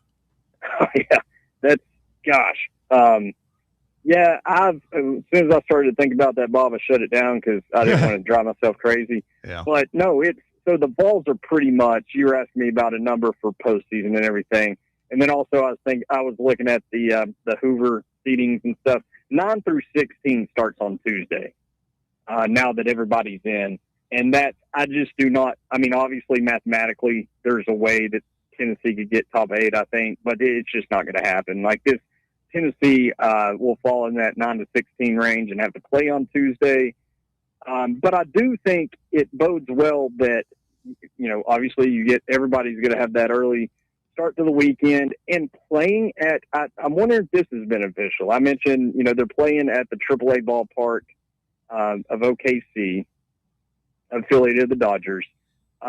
You're playing at that venue and not at Oklahoma's campus. Wonder if that helps, because then the ultimate goal is postseason play, and you're going to go to a big venue at Hoover, and then who knows beyond that. But I'm wondering if that can kind of start the road dogs mentality, right? Mm-hmm. I would rather play at this neutral next weekend than go into some kind of hostile environment, or an environment where the home team is very familiar with its surroundings, and things can probably get a little more juiced up in that sense for the home team. But and to answer your question, I don't know if he would stack a bullpen or what, but that's kind of my initial thought is, do you open with a guy like Taylor Tracy, and then maybe I guess Coons could get some short work that day as well, and then start stacking from there. Because the problem is, you could go straight to Coons and say, okay, one time through the order, but he starts dealing, then that's gonna be hard to pry the ball away from his hands. But maybe the short answer is Brandon Arvidsson. Yeah, I was thinking about Arvidsson myself, and then what's up with Appenzeller too at this point? I mean, freshman wall. Yeah, I guess that's it. I Yeah, mean, he went yeah, from I think unhittable to kind of messy now. Yeah, I mean, I think it's a multitude of things. I mean, Josh seems pretty confident that it's not, not a thing where the kid's not healthy and he's just wearing down completely. Obviously, there's going to be some sort of wear and tear on a freshman that, look, this Bill made a great point on this week's pod. What innings did he put in high school last year? Maybe 30-ish would be a safe number to bet. The kid also played basketball in late winter as well, So, and I do think if I recall correctly, there were some starts that got bumped and things like that last spring. So he's had a heavy workload out of the gates, and he performed really well. Also, the book's out on him. There's more scouting out on him. Teams are as good as they've ever been, if not better, in the SEC when it comes to that. So I think it's a mix of a little bit of everything. But I do think the numbers, especially the advanced metrics, indicate that things may level out going forward for Cam. So I'm hopeful and I'm confident we see a little bit of the Cam that we saw early in the season before the book is closed on 2026. I'm not to say that I'm disinterested in the SEC tournament this year, but the thing I am most looking forward to seeing is how the ABS thing works. Yeah. I mean, that's going to be really interesting, Logan, when we see that box. I'm assuming they're going to show the box on TV, which they never do for the college game, and 3 challenges per team. I think that you're going to see a lot of overturns. Yeah, so a couple of things. You mentioned the box. It's funny you mentioned that. Look, I watch a ton of college baseball, and I was tuned into Arizona State and UCF last weekend, and they had the box up. It wasn't dialing in the pitches, but they had the virtual box up live for the pitches. And so I thought, that's interesting. What an interesting development. This is kind of nice to have, even though it wasn't live metrics. The pitches weren't targeted. It gave you the virtual look. And then lo and behold, a couple of days later, that's the Big 12. But then a couple of days later, we get the news drop out of nowhere that the ABS is going to be in play for Hoover. And I like it. On the surface, I like it. I don't know. My question is long-term, what does it do for college baseball? Because, yeah, the SEC can implement it and everything, but who's next? And how many conferences? Is it going to be the SEC only? Is it going to stretch to just the SEC and ACC and Big 12 and then nobody else has it? I got a lot of questions, but on the front end, I really like it. And the fact that you get to test it out in Hoover where the best of the best are going to go to call the game. Each team's going to have 3 total to use. And I think it's going to be pretty fun. I'm not too concerned about pace of play and all that. So, yeah, I'm excited for Hoover any year, but yeah, it's going to be really cool to see how the ABS system is utilized and what the response is from it. I mean, it feels like the green base, right? When they tried that out at Hoover a couple of years ago, and then now it's there. Yeah, now it's there permanently. Can you imagine Frank and Tony in the dugout with challenges? Oh man, jeez, Russ. The chances for confrontation. Yeah, I mean, it would be wonderful. Yeah. What, seeing one of those guys smash the ABS in a fit of rage? Stupid machine. Yeah. I mean, I don't think it would be like that. I think it would be, just getting chirpy over there saying, "No, that's the 3rd call we've overturned against this guy," that kind of thing, and somebody be getting tossed. My concern also is the players getting jumpy to make the call. I think pro players have been a little more conservative, just from what I've seen. They've learned. They're learning that, these guys aren't as bad as we thought they were, and unless it's obvious, probably shouldn't challenge. Yes, and I'm interested to see how these young bucks handle it. You know what I mean? So that's my concern is a ball foot off the plate, and the batters eagerly calling for one. I don't know how the coaches and teams handle that. Is going to be interesting, but I'm for it. I like it on the front end. Got a lot of questions moving forward, but hey, let's see what it's like first. Absolutely. Logan, there's a lot of things over at Crumble Cookies I'd like to see what they're like. I mean, I'm looking at this menu right now, and we got the pink velvet heart cake. I mean, I know they say real men don't wear pink, but I'd eat about 3 or 4 of those things right now. Russ, I got a question. You boys, when we're smashing cookies, or if you visit Crumble, go pick up a box, you ever think, man, I'm really thirsty right now? These cookies are great, but I need something to quench my thirst. Look, Crumble they've offered water and milk for a long time. Guess what is in store starting this week, boys? I mean, Bear's just hoping you're going to say Pepsi, but I'm hoping maybe something else. What? Dirty soda fountain. So dirty sodas, rechargers, refreshers, whatever you like. And the Cookie Boss made sure that Bear knew that Mellow Yellow would be an option. It is the nectar of the gods. Wow. Okay. So, I mean, in case you need your sugar fix. Yeah. I guess And they your got caffeine. I mean, I'm a big milk with cookies guy. You give me some. We had it last night at the house. I mean, it wasn't Crumble, but a little break and bake with the kids last night. Cold milk and cookies, man. You can't go wrong. Oh, you can't go wrong. Cooks, right? I'm excited. Yeah. I'm excited to try some of the variations of all the, the soda fountain, dirty soda thing.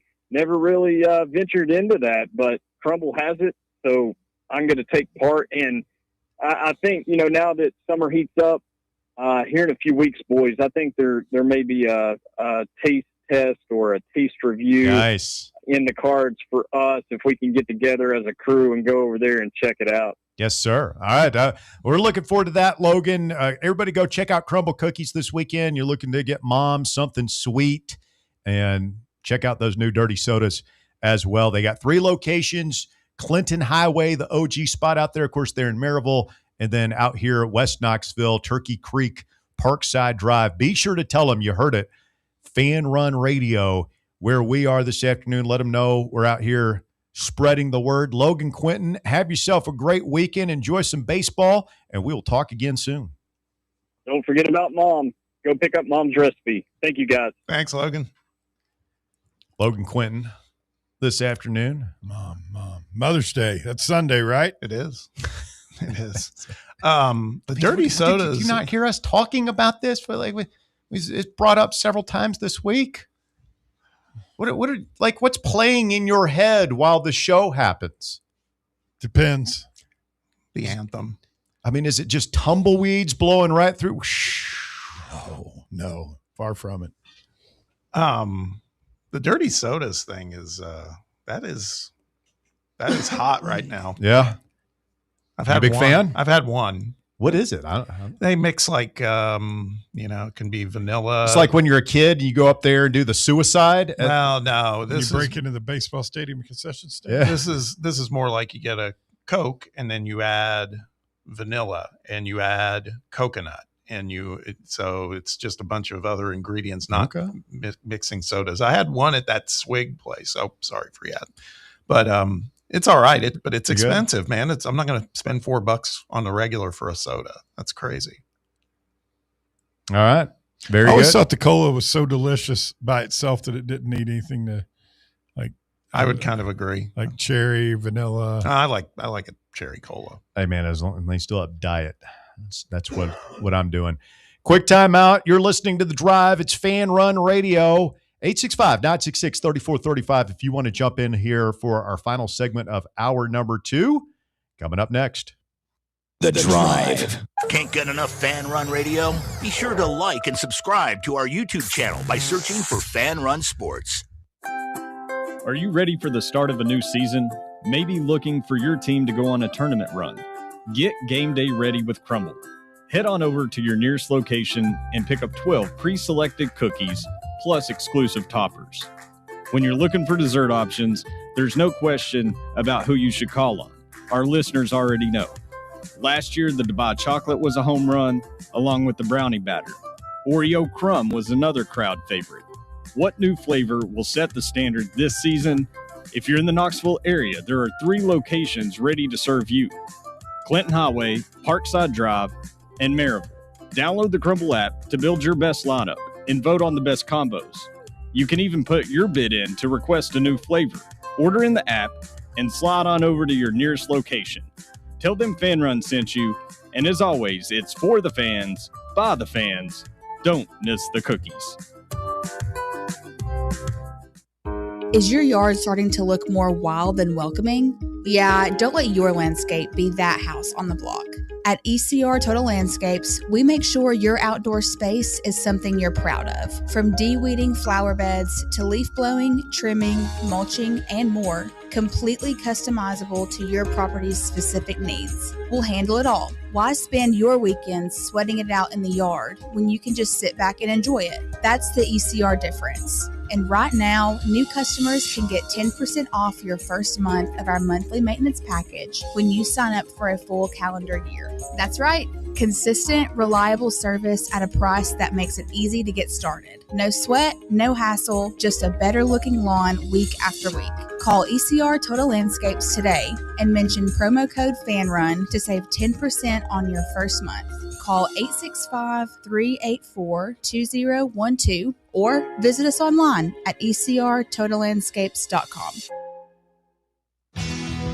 Hi, this is Dr. Stephen Malone at Knoxville Smiles. Has it been a while since your last dental visit? If so, I'd like to invite you to come see us. At Knoxville Smiles, it's our vision to provide the best dental care in town in a relaxed, friendly environment. So if it's been a while and you've been putting it off, don't wait any longer. Come see us at Knoxville Smiles. You can schedule an appointment online at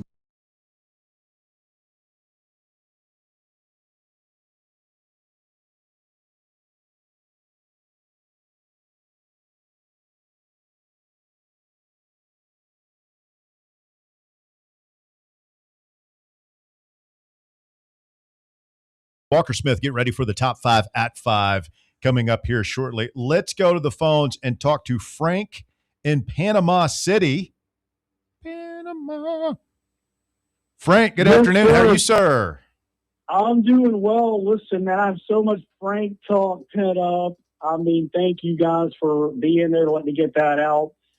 Since it was just mentioned, the baseballs, I'll tell you what I think is one of the smartest moves the baseballs have made in recent memories, considering the abrupt departure of Coach Tony, was promote Coach Josh from within. The alternative would have been to bring in somebody else's coach on the fly so we could have somebody in place for this week or this season. And DR Ball, one of my favorite callers, said it best. By this time, I think it's a couple of months ago. Okay, we may have to settle for a mediocre-ish / good baseball team, but do we really think they're going to stay that way? No. Every time, including interview you had with Coach Josh, that's the whole thing. Never once did he not sound smooth, calm, collected, and fully in charge. I don't think we need to be worried about the baseballs. Are we really going to be that sad if they don't win an Natty? No. Well, it's only happened once in school history, so no, I don't think you can be. And you know, I've said it a million times, you know, even before the season started, and struggles happened. Is Tony had the opportunity to make all his first-year managerial mistakes in complete obscurity. I mean, there's like 300 people in the stands. Nobody's watching. Nobody's listening.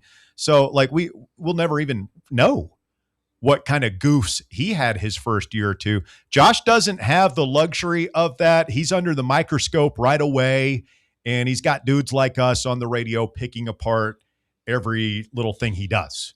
So, look, you know, this season is what it is so far. I hope they can get hot. It kind of feels like you make the tournament and you'll probably struggle to get out of your regional. If they make a super regional, I think you have to give Elander and crew a lot of success, a lot of credit. But if they don't, you know, I think next year is probably big for Josh. He's got to show that he can assemble a good roster and grow from whatever shortcomings he might have shown in year one and get it together, because, I think that the patience, there's a limit there, right? And I don't think he's going to get 3, 4, 5 years to build his program. I think he's going to have to show something next year, especially if this year ends up, kind of meh. Yeah, I'd agree. Okay, you know what? I respect that, but I feel like it's okay, because there's nothing that says we can't move on at some point. Like, you do change coaches, and I love Coach Josh. I'd love for him to stay forever and build the dynasty back. But, is it going to be that big a deal if we hire some legend to come in a couple seasons, or we get some young guy up and coming who is going to be the next Coach Tony? I mean, I guess what I'm trying to say is the baseball team is solid. It's just something special. It's different. I hate to sound elitist, but our program is special. It's not like everybody else's. Well, it's unique. And we definitely had that under Tony. You just felt like, as you said, our program was different. We had an attitude, an aura, as the kids say, about us. Our ballpark was a place you did not want to come to. And we had an attitude. And we haven't really had that this year. So hopefully we can find that again, that intimidation factor that we had, that bully, whatever you want to call it, man. We got to get that edge back going into next season, because that's what people miss. I mean, I think people like Josh and want him to succeed here, but they liked the time they had following Tony's program. And if he can't, replicate that, then I think he's going to have a hard time winning people over. Yeah, but, it's okay. He's just, I feel like I was at Nelson Stadium. Are you related? You're really carrying some water here, Frank, in Panama City. You love you some Josh Elander. You know what? Part of the reason is because I listened to every bit of that interview. Not once did he stumble. Did he look He's like very he polished. Had a beer? Well, yeah, and plus, what else I like? He's a good, deep recruiter, and at this point, that is so important. As a young guy, I think he does connect with the kids like him. I think the loyalty he's shown guys, I hope they return it, man. I hope that Blaine Brown and Levi Clark, when their phone starts ringing, and it probably already has. Yeah. I hope they realize that what a special opportunity they have to play for our program here, and B, how the head coach stuck with them when probably a lot of other coaches would have sat him on the bench at times when they were struggling this year. So we need both of those guys to come back and continue to develop. By the way, Levi Clark in SEC games this year, he's hitting .297 in league play with a 1.024 OPS. I mean, like, Levi Clark has had a really good season. People don't realize it, but he has. Choppy start, right? But man, Yes. does he bounce back. I agree. Anything else, Frank? If you don't mind, one more thing about your Danny Towers, which, by the way, is a great radio name, Danny Towers. All right, first of all, I like the entertainment district. When I was in Knoxville a couple weeks ago, it seems like the Strip is not a thing. I think you need an entertainment district, but you don't need that hotel. So let me tell you a quick story about when I lived in Atlanta. All right, quick. We got less than a minute here. I got Frank, go ahead. Oh, Yeah. They wanted to line the park with skyscraper condos, right? And the residents of Midtown Atlanta said no, and they killed the project. Why not get Knoxville involved? I'm sure Knoxville has something to say about this. Yeah, I mean, it feels like it's over. Really, I mean, it feels like it's a done deal, but we could circle back on that. Frank, really appreciate the phone call. Stay with us. Hour number 3 of The Drive coming up on many of these fan-run affiliates right after this.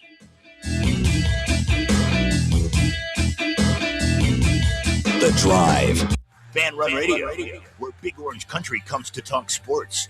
Start your morning off with your daily dose of talk sports with John Reed and Cody McClure from 8 to 11. Then it's Tony Basilio from 11 to 1. The Playbook with William Pattison from 1 to 3. And The Drive from 3 to 6. It's 10 hours of hard-hitting local sports radio every day, right here on the flagship station for Tennessee fans. This is Fan Run Radio, Knoxville. A brand built in Tennessee and born from the love of the game. Inward Half revolutionizes golfing comfort. Crafted by a former pro and dedicated enthusiast just like you, our luxury performance wear guarantees you stay cool and comfortable through every swing and every day. We're not just a brand. We've set out to create a lifestyle for those who understand that impeccable style and premium performance are a hole-in-one. Enjoy the walk-in with Inward Half. Welcome to Axle Logistics, where excellence isn't just a goal, it's an energy. As a leading third-party logistics company, Axle is powered by an award-winning culture built on a work hard, play hard mentality. Here, the drive for success is contagious and hard work never goes unnoticed. Whether you're just starting out or looking to level up, Axle Logistics is the place to launch your career. Join us and take your ambition to the stars. To learn more, visit axlelogistics.com. Rickard Ridge Barbecue. It's more than just dinner, it's a destination.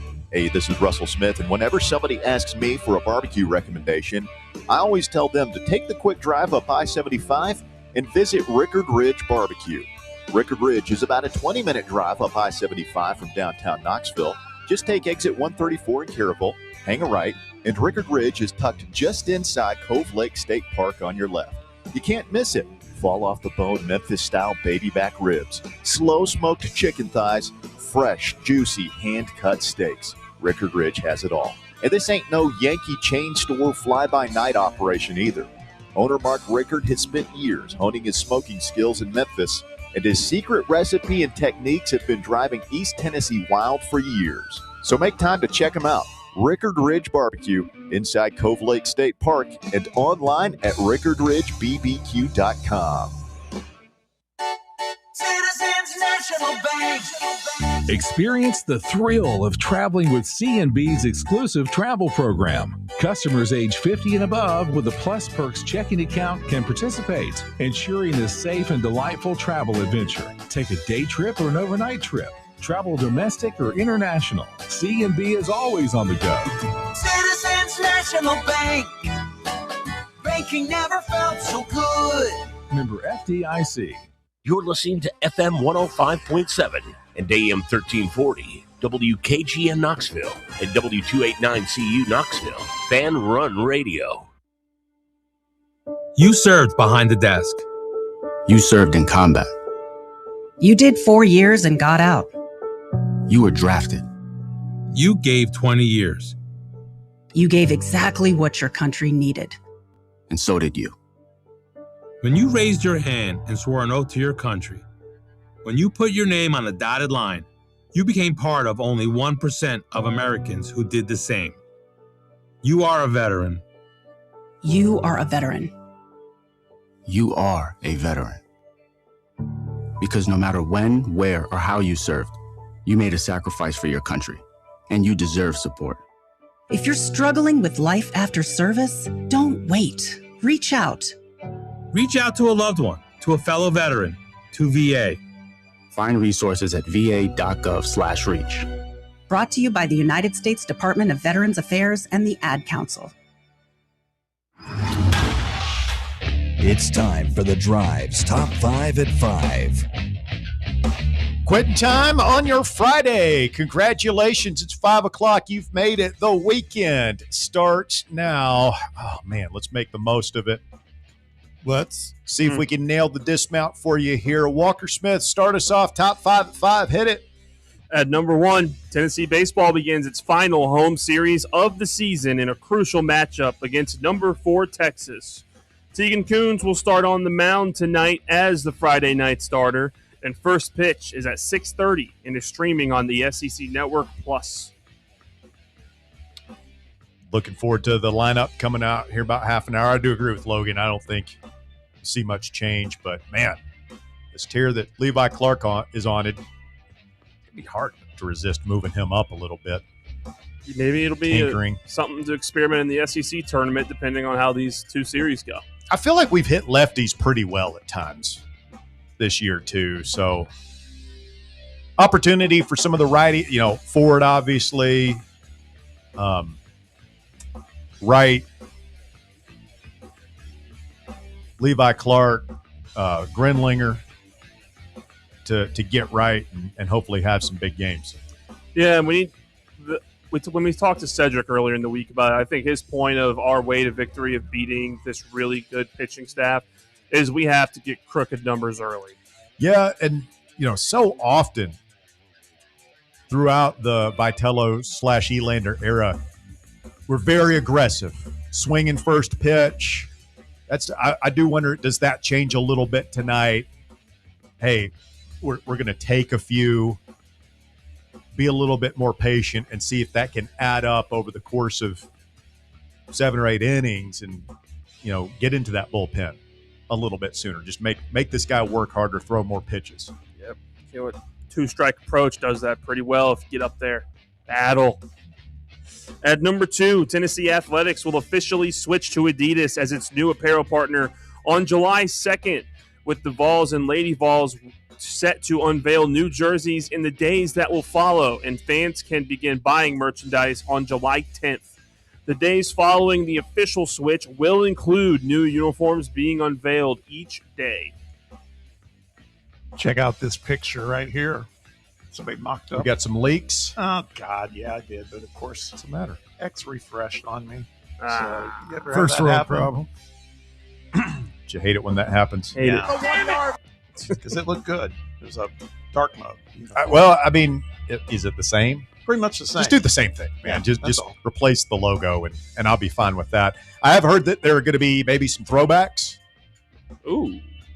I mean, I feel like that would be a good way to get in good with the fan base. A lot of people would like to see that thing we wore in 2004 against UNLV with the yoke around the shoulder pad. Some people said they want to see the black outline on the numbers, which I'm not a big fan of, but I think like the yoke. It'd Those probably are be the Holloway popular. ones, right? Yeah. You do Throwbacks. any kind of throwback is going to, I think, get fans excited. Yeah. That and the ones with the yoke, that was a clean looking uniform. Pretty good. Solid. Sharp. Solid. At number 3, Iowa coach Ben McCollum is finalizing a new 6-year contract after leading the Hawkeyes on their deepest NCAA tournament run in almost 40 years. In his first season at the helm, McCollum guided Iowa to a 24-13 record and an Elite 8 in the NCAA tournament, including the upset over top-seeded Florida. You like that guy, Bob? Ben McCollum? Yeah, I like him a lot. He's Great. also, did I share? I shared it with Sam Beard. I don't know if I shared it with you guys. Video. Have you ever seen video of this guy playing pickup basketball? No, He is a baller. Is he a man. rec league guy? Yeah, he is a rec league badass. menace. He was playing against. Cooper DeJean. Yeah, the Eagles DB. Yeah, who's a super athlete, and he was just schooling him. I'm guessing he played college ball. Most of those guys played at some level. Yeah, no, he's still young enough. Like 40-ish. I mean, he's got a handle, and I mean, he was like breaking ankles, man. Think he could take me? Yeah, he could. I mean, he could take any of us. I mean, I appreciate you throwing the in there. Yeah. Yeah. That's about as good as you could do me. Yeah. But I'd love to see him now. That whole little tete-a-tete he had with Scott. Todd with Golden. With creepy Todd, he went head to head with him. I think he would have kicked his ass, man. That would have been fun. Probably. At number 4, the NBA playoffs roll on tonight with 2 Game 3s. The 76ers will try to get back in the series against the Knicks as they return to Philly down 2-0. Later, the Spurs head to Minnesota to play the Timberwolves with the series tied 1-1. Both games will be on Prime Video. Later this weekend, there is also the NBA Draft Lottery to take place on Sunday.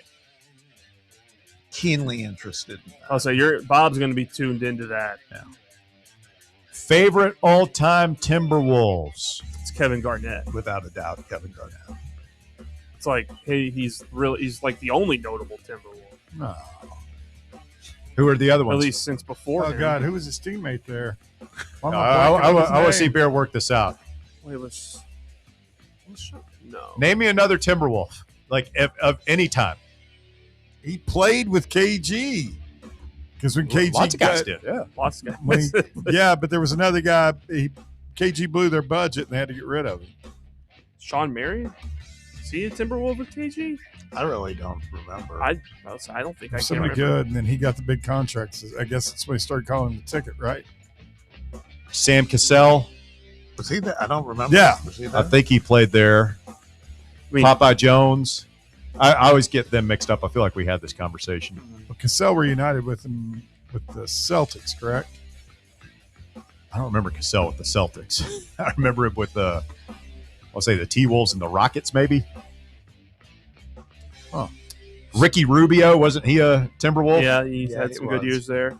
Latrell Sprewell, for all those Okay. I appreciate.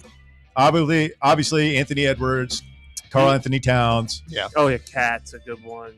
Who was... Yep, he was on that 08 Celtics team with KG and those guys. Who? Sam Cassell. Yeah. Stephon Marbury, for all those who remember him. You guys remember Poot Richardson? No. Did you say Poot? Poot. Pooh Richardson. Oh. He was one of their... Very 70s, 80s sounding nickname. Nah, he was 90s. Kevin Love. Yeah, I think of him more as a Cav now, though. He was awesome as a Timberwolf. Like he was probably the best basketball player in Minnesota, Mm-hmm. but he won the championship with Cleveland. Yeah, I was going to say, didn't he get traded to Cleveland for Wiggins? Andrew Wiggins, when they won the lottery for like the third time in a row. Talk about the draft lottery being rigged. How long was McHale with them? Kevin McHale? In front office, Timberwolves. He was their He coach was for the a while. coach. I don't know how long he was with Yeah, coach them. I don't know. That's his home state, though. Yep. He's a gopher. Yes, he is. By the way, did you watch any of that? I'm starting to side with people. I'm not necessarily a Lakers fan, but man, the Thunder, there's some dirty dogs, man. Oh, yeah. They just kind of like them. I mean, they don't flop, man. They're all doing it. It's Well, they do the unbelievable. best of both worlds. Where on offense, they every single time there's contact, they do like the head flop and they throw their chin up like they just got shot in the face. Yeah. And then on defense, they are like borderline tackling. They're tackling Borderline people, dangerous. like grabbing people's jerseys, scratching and clawing them up. I mean, Lou Dort and Alex Caruso are just like a bunch of pit bulls running around out there, killing people, and they don't get fouls called on them. I just can't bring myself to root for LeBron ever. They're good though. Isaiah Ryder. Yeah, that's right. Forgot about him. Who's that guy? He was a handful. He was a trouble case, wasn't he? He was J.R. Ryder. Then he changed it to Isaiah Ryder. Won the slam dunk contest a couple of times. Didn't he wind up with the Jailblazers for? He was a Jailblazer, right? I think so. Yeah. Trailblazer. If you're changing your name and it's not, of a religious be free. nature, yeah. Usually you're either, in the Meta arts and world peace. entertainment or Bison got Dele. some issues. He was Brian Williams, right? Yeah, he's dead, right? Yeah, he like vanished on a Yeah, he was boat or murdered. something. Yeah, his brother may or may not have been involved with it, right? There we go. Good stuff, huh? Great stuff. Walker, continue. All right. And at number 5, the robotics pioneer who helped unleash the Roomba vacuum is now betting that you might one day replace your beloved dog or cat with a plush robot that follows you around your home and adapts to your daily habits. I can dig it. I'm 100% down with it. Doesn't poop on your floor. Exactly. Ain't got to feed it. Don't have to take it to the vet. Let's go. As our dog, who I love dearly, is getting up in age now, man, it's getting to be a lot of work. Part of you that's like, you just go ahead and die. Yeah. Oh my God. No, I'm not saying that. It's going to break my Go heart. ahead. But it's a lot of work. That's why I'll never have another one. All the what you mean during the age of the declining age? No, just the whole shebang. I mean, it's a thing that it's going to cost an arm and a leg, and then at the end of it, you're going to be emotionally devastated for like a week or two. Yeah, there's so much awesome in between, though. It's not worth the pain for me anymore, buddy. Robot pet. awful. Come over here. Until it Train turns do on you. stuff for you. I mean, let's go the full 9 yards. If it's a robot, it's a robot. Let it talk too. Well, the idea is it's supposed to mimic a real pet. Like it'll have audio input. You'll be able to like scratch its like synthetic fur. It's supposed to feel like I'm real good. fur. No. It's called a familiar. Won't like me. I'm interested. And again, if it could have a conversation, then that's even better. It cannot have a You're conversation. just not going to talk to your family anymore. You're just going to talk to your robot, Bob. This is not the way I thought this was going to go. I can't. Bob, big am I- Skynet guy. I'll say, am I the only one against this robot? No, I'm saying, you're against it. Yeah, I don't need. I'd rather just have a dog. No. Like, the next thing they're going to do is they're Spoken going to. like a kid who hasn't had to take care of the dog. Why do they I've make taken them care of look dogs like my whole dogs? life. Really? They don't have to. Aren't you What's- dog sitting right now? Yeah. Okay. A little But respect, please. Well, you're an exception to the rule because usually you get the dog for the kids, and the kids end up just leaving it to Yeah. the parents to take care It's of just something for you to do. it. Yeah. No, What were you saying, Bear? You were saying something. I can't. What important? No, I lived in 2 households growing up, and both of which had at least 1 or 2 dogs. So I took a lot of that dog responsibility early. Oh yeah, and I love it. I love did a that lot of stuff. dog stuff growing up. A lot of dog care. Yeah, we always promised the old man we'd take care of him, but I mean, they'd always end up being his animals. Wally Zerbiak. Yeah. Wally Serbiak. He was a timber wolf. Yes, he was. Was he? It's one of the great Timberwolves, as I recall. Was Ray Allen a Timberwolf with KG? No, he started. He was a Celtic. He was a Sonic. Well, no, his first team was he was a Milwaukee Buck. Yeah, he was a Buck. Yeah. But he ended up on that dream team in Boston, right? Yes. Sam KG. He did. Sam Cassell. Oh, that's where they played Paul together. George. Yeah. Prettiest jump shot ever for my money. Straight line. Yeah. Jesus Shuttlesworth. Yeah. You ever see that movie? He got game, Walker. That's a good. Put Heard that one of on your it. list. Haven't It's seen a it. Spike Lee joint. He- Denzel. He was on a flight of mine. Denzel KG and is- somebody we were talking about earlier this week, Turturro. Wasn't he the coach and Yes, he got was. game? He was. Wow. So it is a KG best Timberwolf ever. Oh, yeah. Without a doubt. Yeah. Who else is even in the conversation? Well, I mean, Ant-Man. he's one of Anthony the- Edwards he's is arguably over one of time. the- Not Anthony yet. Edwards is closing. Yeah. I mean, Kevin Garnett's career in Minnesota is criminally bad because they never gave him anything to do. He made 1 Western Conference Finals. Yeah, they were just out of sight, out of mind. Yeah, it was. He's but one of the best that ever played the game, though. he's there. He's on the 75 team. It's all about- Walker. he's on the 75 team. I'd give him. Yeah, he's definitely there. He's one of the. I love he's, Kevin he's, Garnett. he's one of the.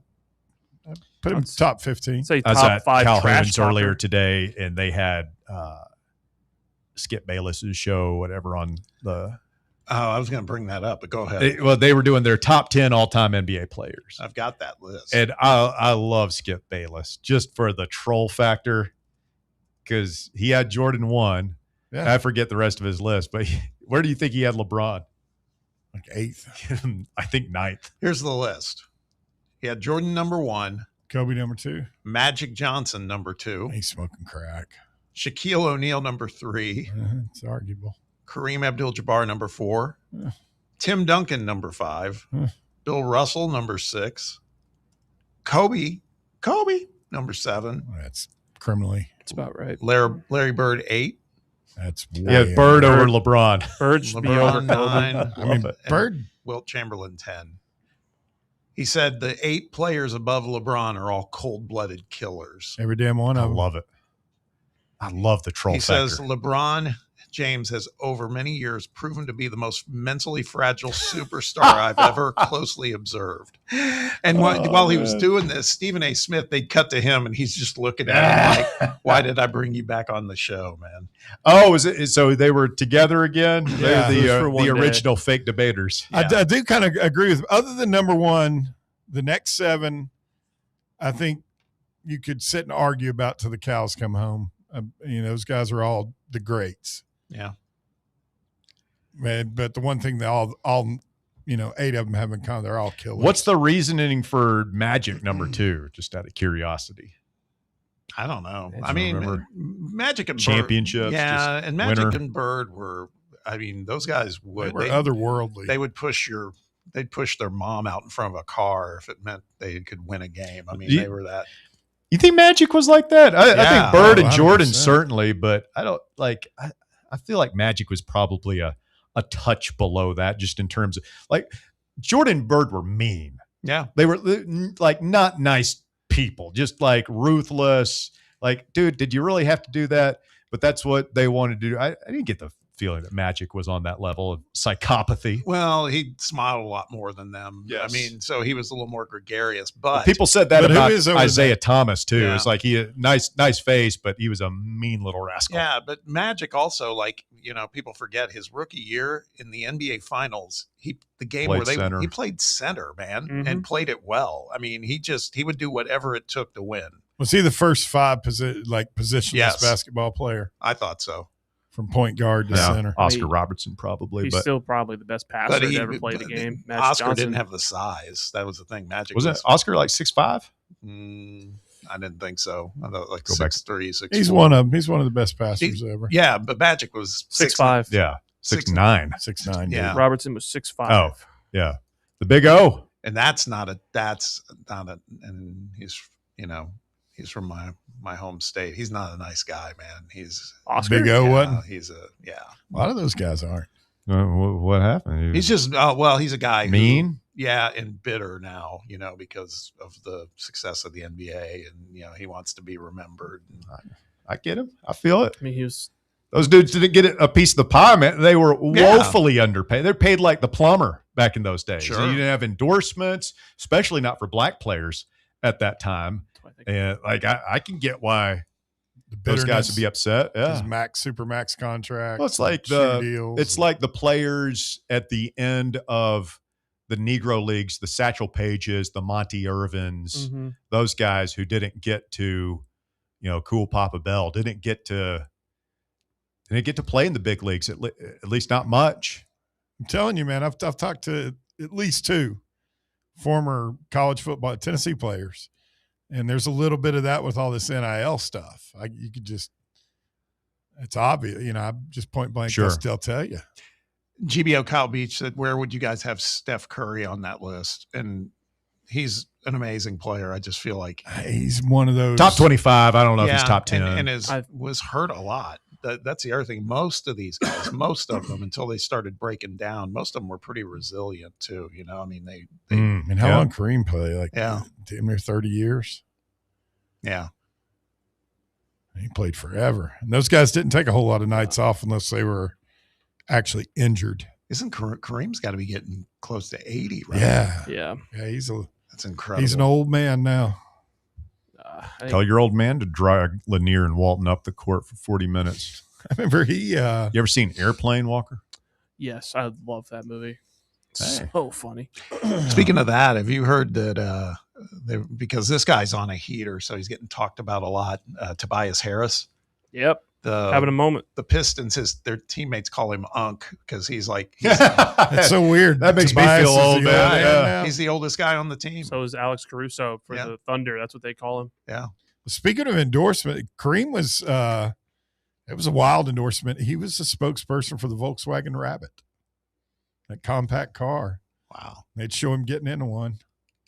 So Tobias like 35, 36 years old, something like that. Yeah, he's been in the league like 15 years. He's probably got a couple of kids. A mortgage. Seven straight playoff games with 20 points or more right now.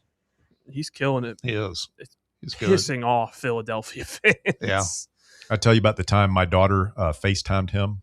No. Actually, Oh, with I had your it phone. in my phone. It's like the beginning of FaceTime. Whenever he was here, I had his number. And my daughter was a small child and was playing with dad's phone. I looked down and there's Tobias Harris looking at me going, "What? Huh? Yeah. What's going on?" What'd you say? It's like, sorry, dude. Because I think we had him on the show that day. Oh, wow. And Yeah. That's so he funny. thought I was following up or something. I was like, man, I'm sorry. My daughter had my phone. I think he's with the 76ers. Yeah, then you're like, what are you doing though? Yeah, what's up? Yeah. Got a minute? Let's just talk ball. Yeah. I texted shop. Adam Sparks one time, accidentally thinking I was texting that knucklehead Adam Hickman. after he'd asked me something just completely brain dead. It's one of the worst feelings when you accidentally send a text to the wrong person. Yeah. You ever do the accidental text on purpose? No. You guys are. What's the accidental text on purpose? Accidental text on purpose is like you send. It's a stalker signature move. Well, it 3D underwater works chess you're playing. Exactly, man. It works in all sorts of social situations. Particularly, you can use it for like romantic purposes or something. But somebody you just want to contact or whatever, you say, "Oh man, I'm sorry, I meant to send that to somebody else," and then you can take it anywhere you want with it, man. It's really useful once you know how to really manipulate people. And I'm not a person manipulator. You're not? No, I don't like to. You need to work on that. People. You're not going to get anywhere in this life, son. Well, you can't work people. Got to have an angle. That's true. Working you right now. Nope. Quick timeout. Did we get to the end? The drive. Did you forget about the robotic dogs? I mean, how we've been talking for 22 straight minutes. Fan Run Radio. Back with more right after this. The Drive. Can't get enough Fan Run Radio? Be sure to like and subscribe to our YouTube channel by searching for Fan Run Sports. Your Knoxville Smokies are back home all this week, and we've got the best promotions, like kicking off the week with Cinco de Mayo. Then all-you-can-eat Wednesday, Knox Vegas Thirsty Thursday with half-off draft beers, and this weekend, get to the ballpark early on Friday and get your free camo replica jersey. Love gum? Well, good. It's Big League Chew Night on Saturday with post-game fireworks, and we're celebrating Mom on Sunday. It's Mother's Day. Woo! What a week. Reserve your seats now at smokiesbaseball.com. Vol fans, reimagine your home at Broadway Carpets and Flooring for any remodeling or building needs. With a variety of carpets, rugs, hardwood, vinyl, and stone, Broadway has all the flooring and installation options you're looking for, including pet-resistant products like Pet Perfect Carpet from Shaw Floors. Visit their showroom in downtown Knoxville or the location in West Knoxville located on Kingston Pike near Pellissippi Parkway today. Are you thinking of buying a home but don't know where to start? Well, call VFL Josh Travis, your local mortgage expert with Foundation Mortgage, based right here in Knoxville. Whether it's your first home or your forever home, he'll keep the process simple every step of the way. To get started, visit mortgagebrokerjosh.com or call 423-312-9777 today. Foundation Mortgage Company, LLC is an equal opportunity housing company. NMLS number 1387311. Are you ready to show off that confident, radiant smile you've always dreamed of? Well, here at Knoxville Smiles, we're ready to turn your dream into a reality. At Knoxville Smiles, we're more than just a dental practice. We're your partners in achieving optimum oral health. From routine cleanings and checkups to advanced cosmetics and restorative procedures, we offer a wide range of services in an environment that makes every visit a positive and comfortable experience. At Knoxville Smiles, it's about more than just treatments. We're focused on creating a welcoming environment where you feel like family. Our state-of-the-art facilities are designed with your comfort in mind, and our friendly staff is always ready to address your questions and concerns. Don't wait any longer to achieve a beautiful smile you deserve. Schedule your appointment at Knoxville Smiles today and take that first step towards a healthier, happier you. Call us at 865-539-1776 to book your appointment today, or just visit our website at knoxvillesmiles.com. Hey, Vols fans, Cody Brown here.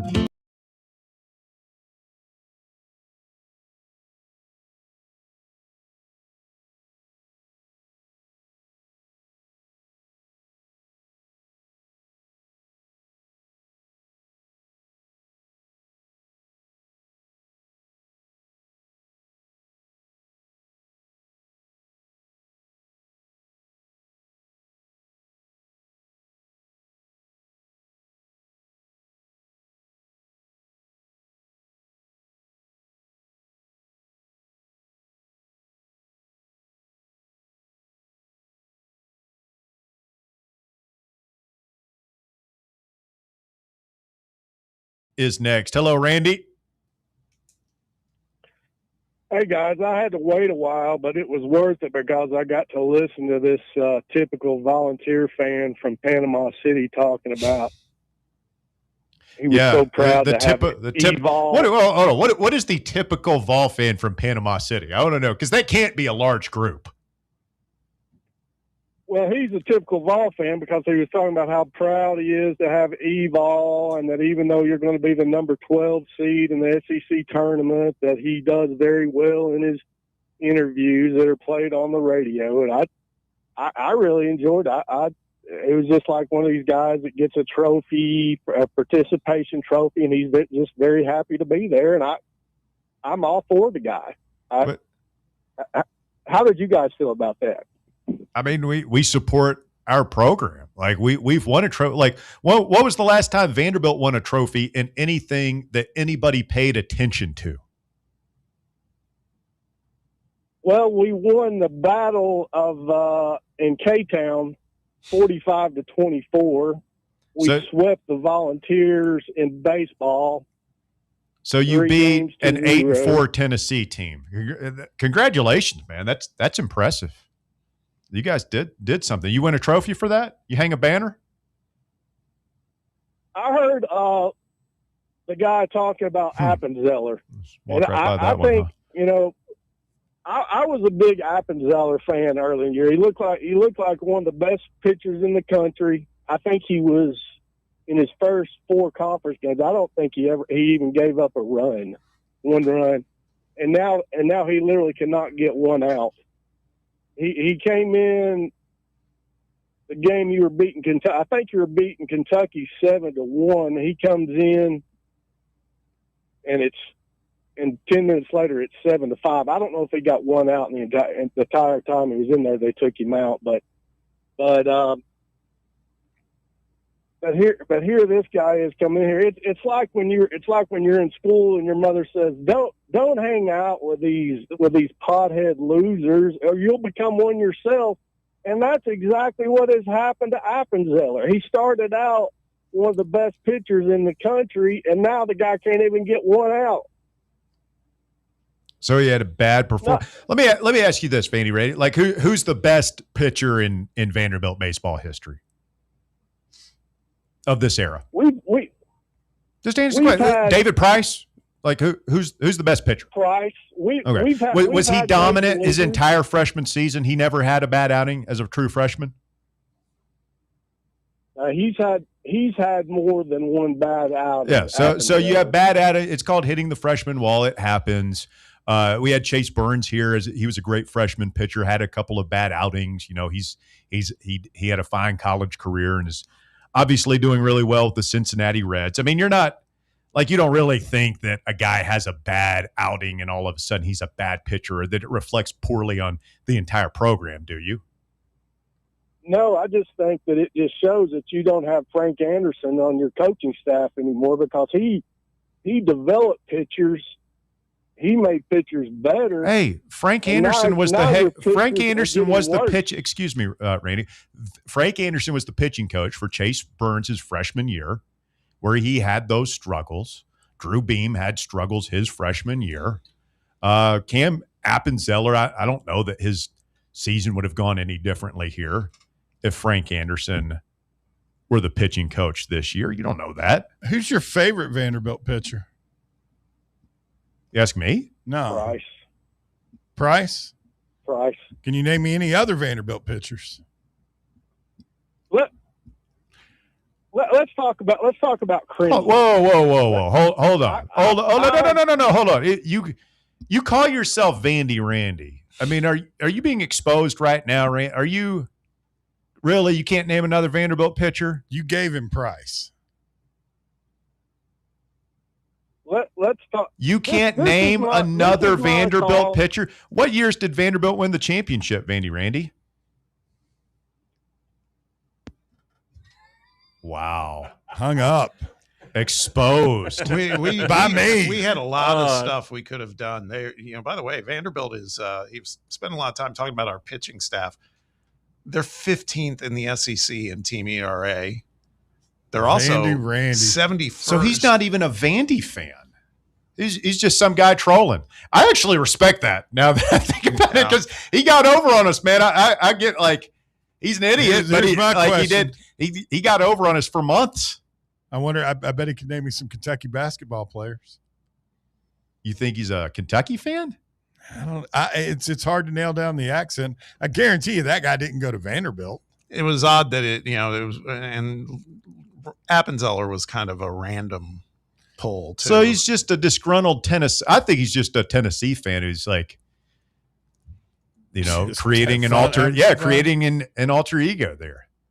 God, it would have been so fun, man. I'm sorry. I mean, I thought about not taken apart by Bear. I mean, did you know that he? I could tell right when you said Price and he latched onto it because he never said the kid's first name, and he didn't say who, and he didn't who I thought who most people would say. Like if it were me trying to pretend, I'd be like, Kamar Rocker. Yeah. Who else do they have? Sonny Gray is in the majors. The guy from his dad played Jack Leiter. Yeah, Jack Leiter. Who is the kid that if he got on base, he was going to third within 2 or 3 pitches? Hitters they've had? No, yeah, he was a center fielder. Was it Hamilton or Harrison Billy Hamilton? or something like that? He was fast. Billy Hamilton wasn't a Vandy guy. I mean, Vandy had some really good players back when we were. Did Pete Crow Armstrong play there? No. Chandler Simpson, see a Vanderbilt guy? Pete Crow. That reminds me of like John. I don't know if PCA did. I think Dansby Swanson did. Yeah, Dansby is like one of them. There's others. Was he a Brave? Yes, he was. He was on the championship team, wasn't he? Did you just ignore the Vanderbilt stuff? Once you're in the majors, you're in the majors. Like, what are you talking about? Like you enjoy?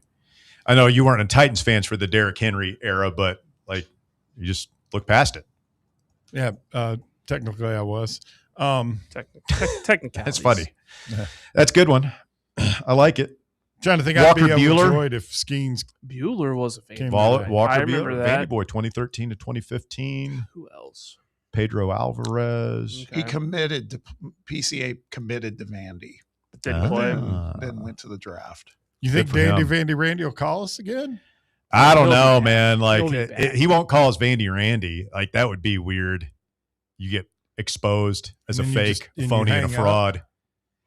Yeah, that was weak, man. Couldn't even pull up your phone and like Google something. Real We quick. should have known. That guy sounded too dumb to have gone to Vandy. What if it's just been No offense, Randy. I mean, he's a sidewalk alum. I thought he might be from Middle Tennessee, but something about the way when you said Price, he'd already dodged too many questions. That's what first piqued my interest. Mm-hmm. And I didn't pick up on that, man. Good for when you. you said Price, he latched on to it. I mean, who can't remember if you watch college baseball the past, 10 years or so? How could you not know Kamar Rocker? He was pretty good. Mike Yastrzemski, a Vandy boy? Don't remember Oh that. man, at I'm all. gonna have to. That's gonna be hard to. It actually kind of fits. Yes. I've been watching him this year, and first of all, he's kind of sucks this year. Yeah, he stinks. Second of all, like there's just something I don't like about him, man. I don't know. Just smug, snarky looking. A little bit.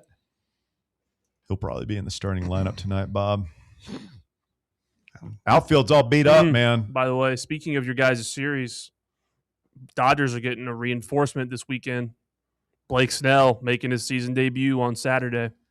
Love it. So he's not. So Rocky's not going to pitch. He'll probably pitch Sunday, unless they just do something else with Roki. That's a weird situation. I mean, normally I'll align with you, Bob, because I kind of don't like Russell most of the time. Yeah, Yastrzemski did go to Vandy. Oh, there's just something the way about your team, and you have all these guys, and it's just one after another. It's kind of off-putting, Bob, to tell you the truth. Yeah, you can't relate at all, can you? No. I mean, the Yankees have done that for 30, 40 years. 50, 75, but who's counting? Yeah. But it's the way you act about it, Bob. That's what makes it hard to take. because we've beat you at your game, basically. That's all. I never in a million years thought somebody would forego being paid for 25 years. Oh, he's getting paid. He's getting paid. And he's getting paid by the Dodgers. Yeah, he is. Yes, he is. What are you talking about? It's not like they totally took all. He's like not getting paid at all. He's just they've deferred a lot of it. A lot of it, not all of it. Yeah. Damn near all of it. You all aren't A lot having of to pay for that roster what you should be having to pay. Yeah, that's brilliant management, that's man. a rule that is allowed in baseball. Like, don't blame them for doing it. Blame everyone else for not doing it. Speaking of that, hasn't your team completely imploded, Walker? Why are you? It's been a rough week. Hang tight. Pope did another video today. Oh yeah, he did. And he got asked the question about why don't you have a GM, and that's where this has all kind of gotten sideways. He basically said, "We don't have a GM because we have many people who function in a role like a GM, and they do." Isn't that kind of what Heupel says? Yeah. Interesting. 865-966-3435, your phone number if you want to get on the show today, 966-3435. The baseball lineup is out. We'll let you know about that. A couple more of your phone calls when we continue. Stay with us. It's The Drive. Fan Run Radio continues after this. The Drive. Follow us on Twitter or X or whatever they're calling it these days at Fox Sports Knox, Fox Sports Knoxville, Fan Run Radio. What kind of day is it? It's a White Claw day. Grab a pack, grab your friends. Everything else in life can wait. Your friends shouldn't. Let's go. White Claw. Grab life by the claw. Please drink responsibly. Hard seltzer with flavors. White Claw Seltzer Works, Chicago, Illinois. Tired of spending your weekends working in the yard? Let ECR Total Landscapes handle it for you. We'll take care of de-weeding your flower beds, leaf blowing, trimming, mulching, and more. Let us do the heavy lifting so your landscape looks great. Right now, get 10% off your first month of our monthly maintenance package when you mention promo code FANRUN. Reliable service, great results, and more free time for you. Call us today at 865-384-2012 or visit us online at ecrtotallandscapes.com. Welcome to Axle Logistics, where excellence isn't just a goal, it's an energy. As a leading third-party logistics company, Axle is powered by an award-winning culture built on a work hard, play hard mentality. Here, the drive for success is contagious and hard work never goes unnoticed.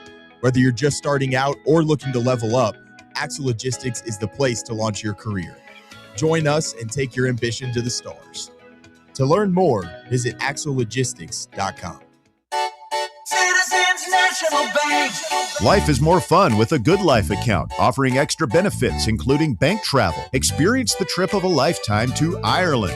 Explore rolling green hills, historic castles, and charming villages across the Emerald Isle. Get in on the fun. Call 865-429-7935 today. Citizens National Bank. Banking never felt so good. Member FDIC.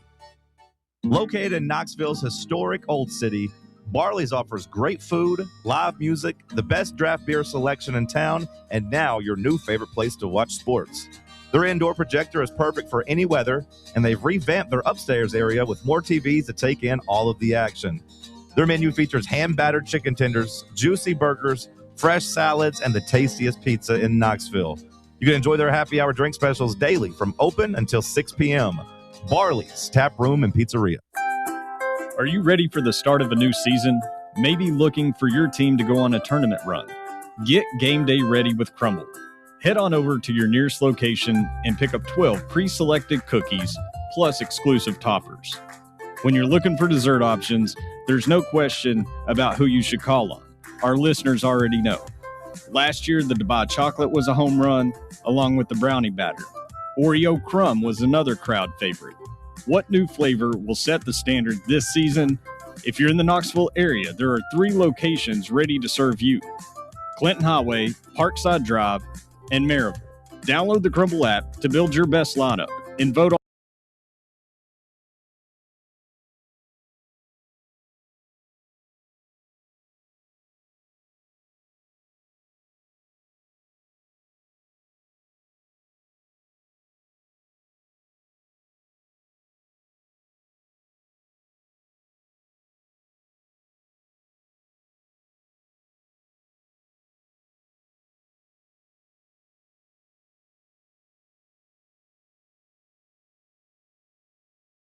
Boys to, it's understatement of the century right there. Got to have a few wins. A lot of righties in the lineup, as you would expect, against the left-hander tonight. Wright, Grimmer, Ford, Grinlinger, Chapman hitting 5th, Clark hitting 6th, Manny Marin, Blaine Brown, Stone Lawless rounding out the batting order for the Volunteers tonight. So hopefully some of those right-handers can take advantage this evening. Somebody on Twitter was posting old baseball videos. I got sad really, really fast watching SEMO. Aside from the Drew Gilbert shot heard around the world, what is the greatest? Aside from that and the final out of the championship. The sequence against Florida State. Yes. Jordan Beck, that was an iconic moment. What the double Hunter Ensley slide? The Hunter Ensley slide. That's pretty. The Hunter Ensley smashes his face into the outfield wall. Chase Burns coming off the mound at Southern Miss. Yeah, Captain Enzano cranking that ball over the humanities building. I mean, that thing still hasn't landed. What a moment. See, for me, those are all great, obviously, but the one that got my attention to start following this baseball team was the Max Ferguson home run against Arkansas. The walk-off. Mad Max. That was a good one. Fergie goes yard to walk it off against the Hogs. That's when I was like, okay, I got to start paying attention here. That's what sucked you in? Yep. 21 SEC tournament, that game against Florida. The championship game again. I mean, that would have been 22. No, 21. It was because we ended up getting beat by Alabama, right? I don't remember. That was when Cam Sewell made his first kind of like big splash. It was you and Cam Sewell. I loved him. I still do. His favorite player of all time. I mean, dude, he was money, was he not? He did have that one monster start against Florida when we didn't even know he had that in him. Yeah, no, that's what that's the game I'm talking about. That's when he won me over. But the Blake Burke, you mentioned Chase Burns going nuts off the mound. Yeah, are you talking about Burke at Southern Miss? Yeah, when he hit the church. Yeah, it would have landed in the next county. I mean, so many iconic moments, man. I mean, just huge hits. It's fun stuff. Remember, who was the dentist, the guy from Cincinnati we had? Oh, that's right. That guy hit a walk-off. Griffin Merritt. Yeah. Hit a walk-off over the batter's eye. 1 year against Vanderbilt or Mississippi State or something like that. It's a big one. Who was the kid in the outfield that was like the A train off the, he was so damn fast. Seth Stevenson? Yeah. That guy was fast. We had some burners out there in the outfield. Give me back my bat moment at Vanderbilt. Oh, yeah, okay, yeah. And then Beck. Well, that was Beck went yard. And then who was the crazy first baseman we had? His brother played. Yeah, Lipsius did the check the bat after he homered later in that game. God, we had so much attitude, so much swagger. That's where Mike Honcho came out. Yes. Right? Yeah, that damn bat had been probably another great moment. Like that one game had three of our most iconic moments of that era. And the fact that we all know deep down that bat was more doctored than a patient in ICU before he went to the plate. Phil Necro thought that thing was doctored. I remember texting Matt Dixon I was just in a big orange rage.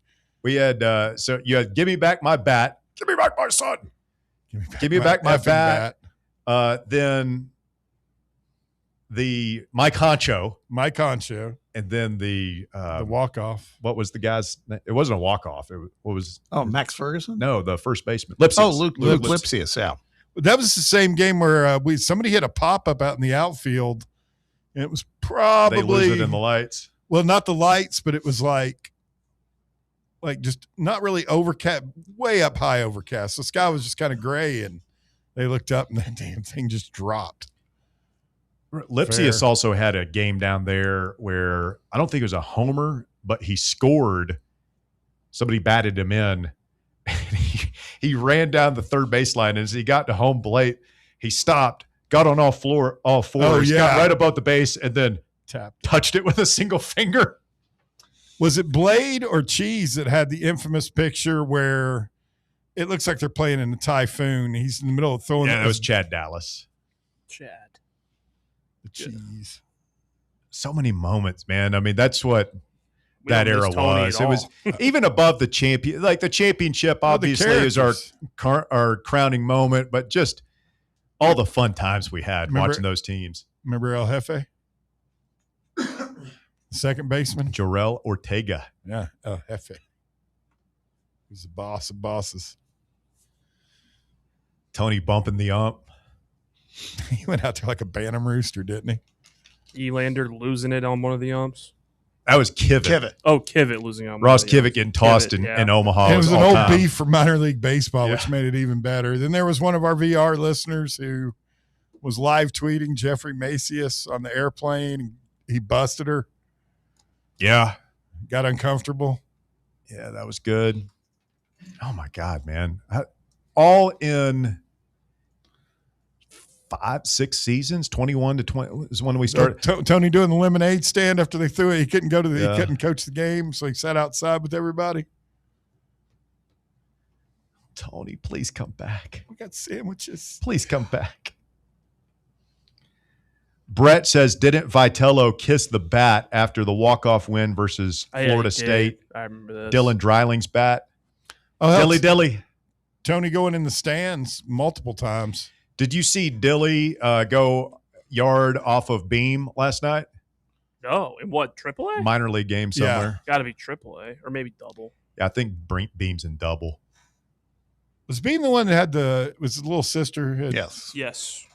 Purple glove. Yeah, he was a good kid. Let's get Joshy Boy in here. Joshy Boy, you're on the drive, Fan Run Radio.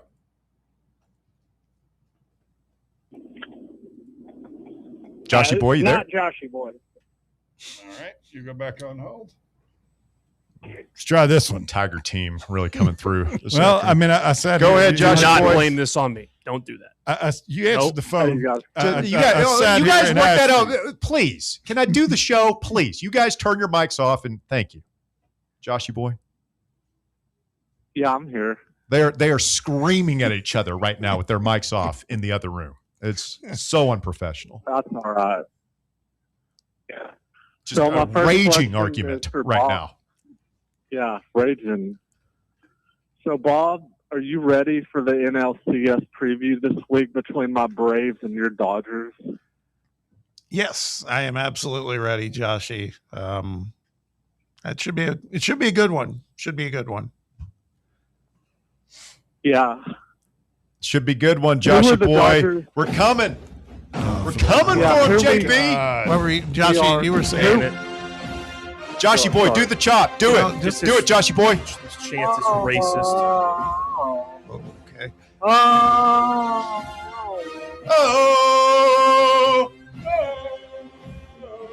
Tell him, JB.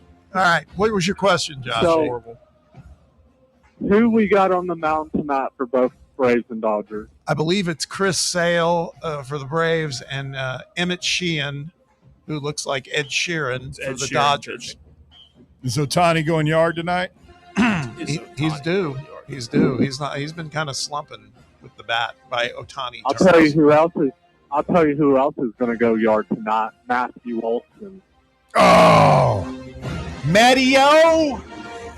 We can't even hear the callers. He's playing at an MVP that's- level right now, Joshy Boy. That's all I really had. Have a great weekend and go Vols. See Texas. See you guys.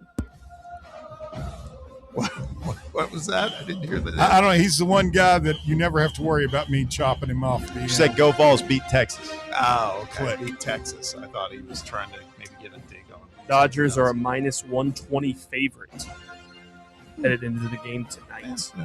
What do you think about Joshy Boy's chop? I mean, it's better. It's the chop. Think about every version of the chop the same way. You don't like it? It's a little racist. It's racist, but you do you. What's That's racist about it?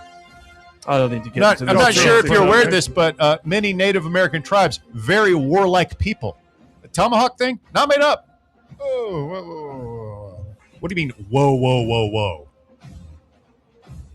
Have you studied our nation's history at all? Yes, I have. Then you would know that they're very warlike people. They are. I'm going to kind of say if somebody came and just showed up one day and took your house and all your land, you might get a little pissed too. I mean, and when you're cold, they very give you blankets oversimplifying things quite a bit, but infected with smallpox. There was that whole thing. Whatever happened there? I believe we have another caller. Yeah.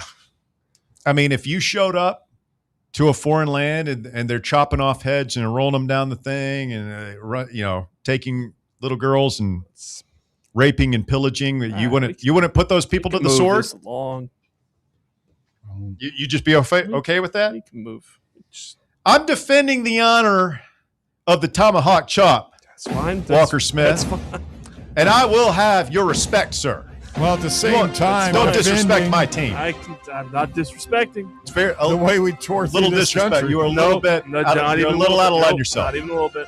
Little out of line yourself. DR Vol, you're on the Drive Fan Run Radio. PC Principal Bear, man. Not like these Indians are just freaking pacifists. Yeah, you read all about it. They're raping and killing each other way before we got here. No, Bear thinks they're all sitting around playing Duck, Duck, Goose, holding hands, singing Kumbaya. Very utopian. Yeah, but Bear, the way Peter Pan represents the Indians is not real. They weren't really that peaceful. Yeah, we're not talking about the Lost Boys here. Yeah, but it's not like they went to Europe and killed white people. They only started killing white people. We showed up here and took all their land. I'm just saying, they you were got to killing admit each the other truth. before the white people got here. Yeah, but it wasn't any of our business. Hey, you know what, Russ? I'm for it. When everything is offensive and racist, nothing is offensive and racist. Everything is. Yeah. Well, guys, I called in for I told you so, honestly. You seen the UFO files been released? They're out there, man. I've been going through it a little bit. It's hard to tell when you're on social media, particularly Twitter, which is the only social media I'm on. But I mean, there's a lot of quite obviously fake news out there. So I'll have to go see what the Reuters people, AP. What do you go for your news? AP has one out right now. You seem like a Facebook kind of guy for your news, DR. I just go to Twitter like you. I don't trust anything on the TV. I go for the fake news on Twitter. But honestly, there's multiple people reporting. Have y'all seen how tall these aliens are? That's what, because I keep seeing one that says that somebody saw 4 feet tall beings get off a spaceship. God, how terrifying. Yeah, 3.5 to 4 feet. Is that true? I don't know, but the height, I feel like I'm ahead of the game. I mean, like if they abducted you, DR, a bunch of 3.5 foot and shorter aliens, and they pulled out the probes, and they wanted to go rooting around in your areas. Are we sure that somebody just didn't get drunk and see a bunch of midgets getting out of a clown car or something? Oh, my God. I've never seen midgets get out of a clown car, but I will say I've been afraid of these midgets, aliens, whatever they are, way before y'all did. So when y'all get abducted, just remember, DR tried to tell you so. I'm good. You ever seen that movie Fire in the Sky that was filmed here? Yes. Yeah. Scared me to death. Oh, my God. Terrifying. It's a true story, supposedly. He was on, Travis Walton was on Joe Rogan. Yeah. Well, not shocking. Joe talks to a lot of he's a believer. Wide variety of people. He does. Thanks for the cookies, brother. They're out there, guys, and y'all got them working at y'all's Walmart. So I'm going to stay from where y'all's Walmart, but I'll hang up with you guys. Walmart. Wait, we got aliens out there at the Walmart? What? Sir? Aliens are the customers at Walmart. That's uncalled for. That was nice. You want to go over to, there are a lot of fine people I will that pick shop you at up Walmart. 10 p.m. tonight. You and I going to the Clinton Highway Walmart. You tell me those people are earthlings. I'm not allowed there. You're not What? allowed there. No. I got banned. What did you? Nope. It's a lot. Not going to I don't have ask. enough Nope. time. Not asking. Shout out to Didn't Donnie, Evan Russell's 3 home run game versus Vandy. I was there. That was my first UT game of the Vitello era in 2021. That was sick. Social distancing was in effect, and I guarantee you that game was louder than any game we've had this season. Oh, man. That was a madhouse that day when we took down the Vandy boys, and Leiter's kid was pitching that day. I hope we get a good crowd for this last weekend. We need them. Yeah, Tony on the net. Show a going little crazy. life. I just don't want to sit. I can't do 8 innings of just cannot get a hit.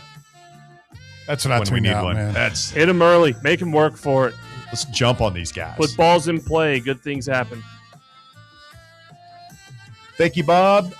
Thank you, Bear.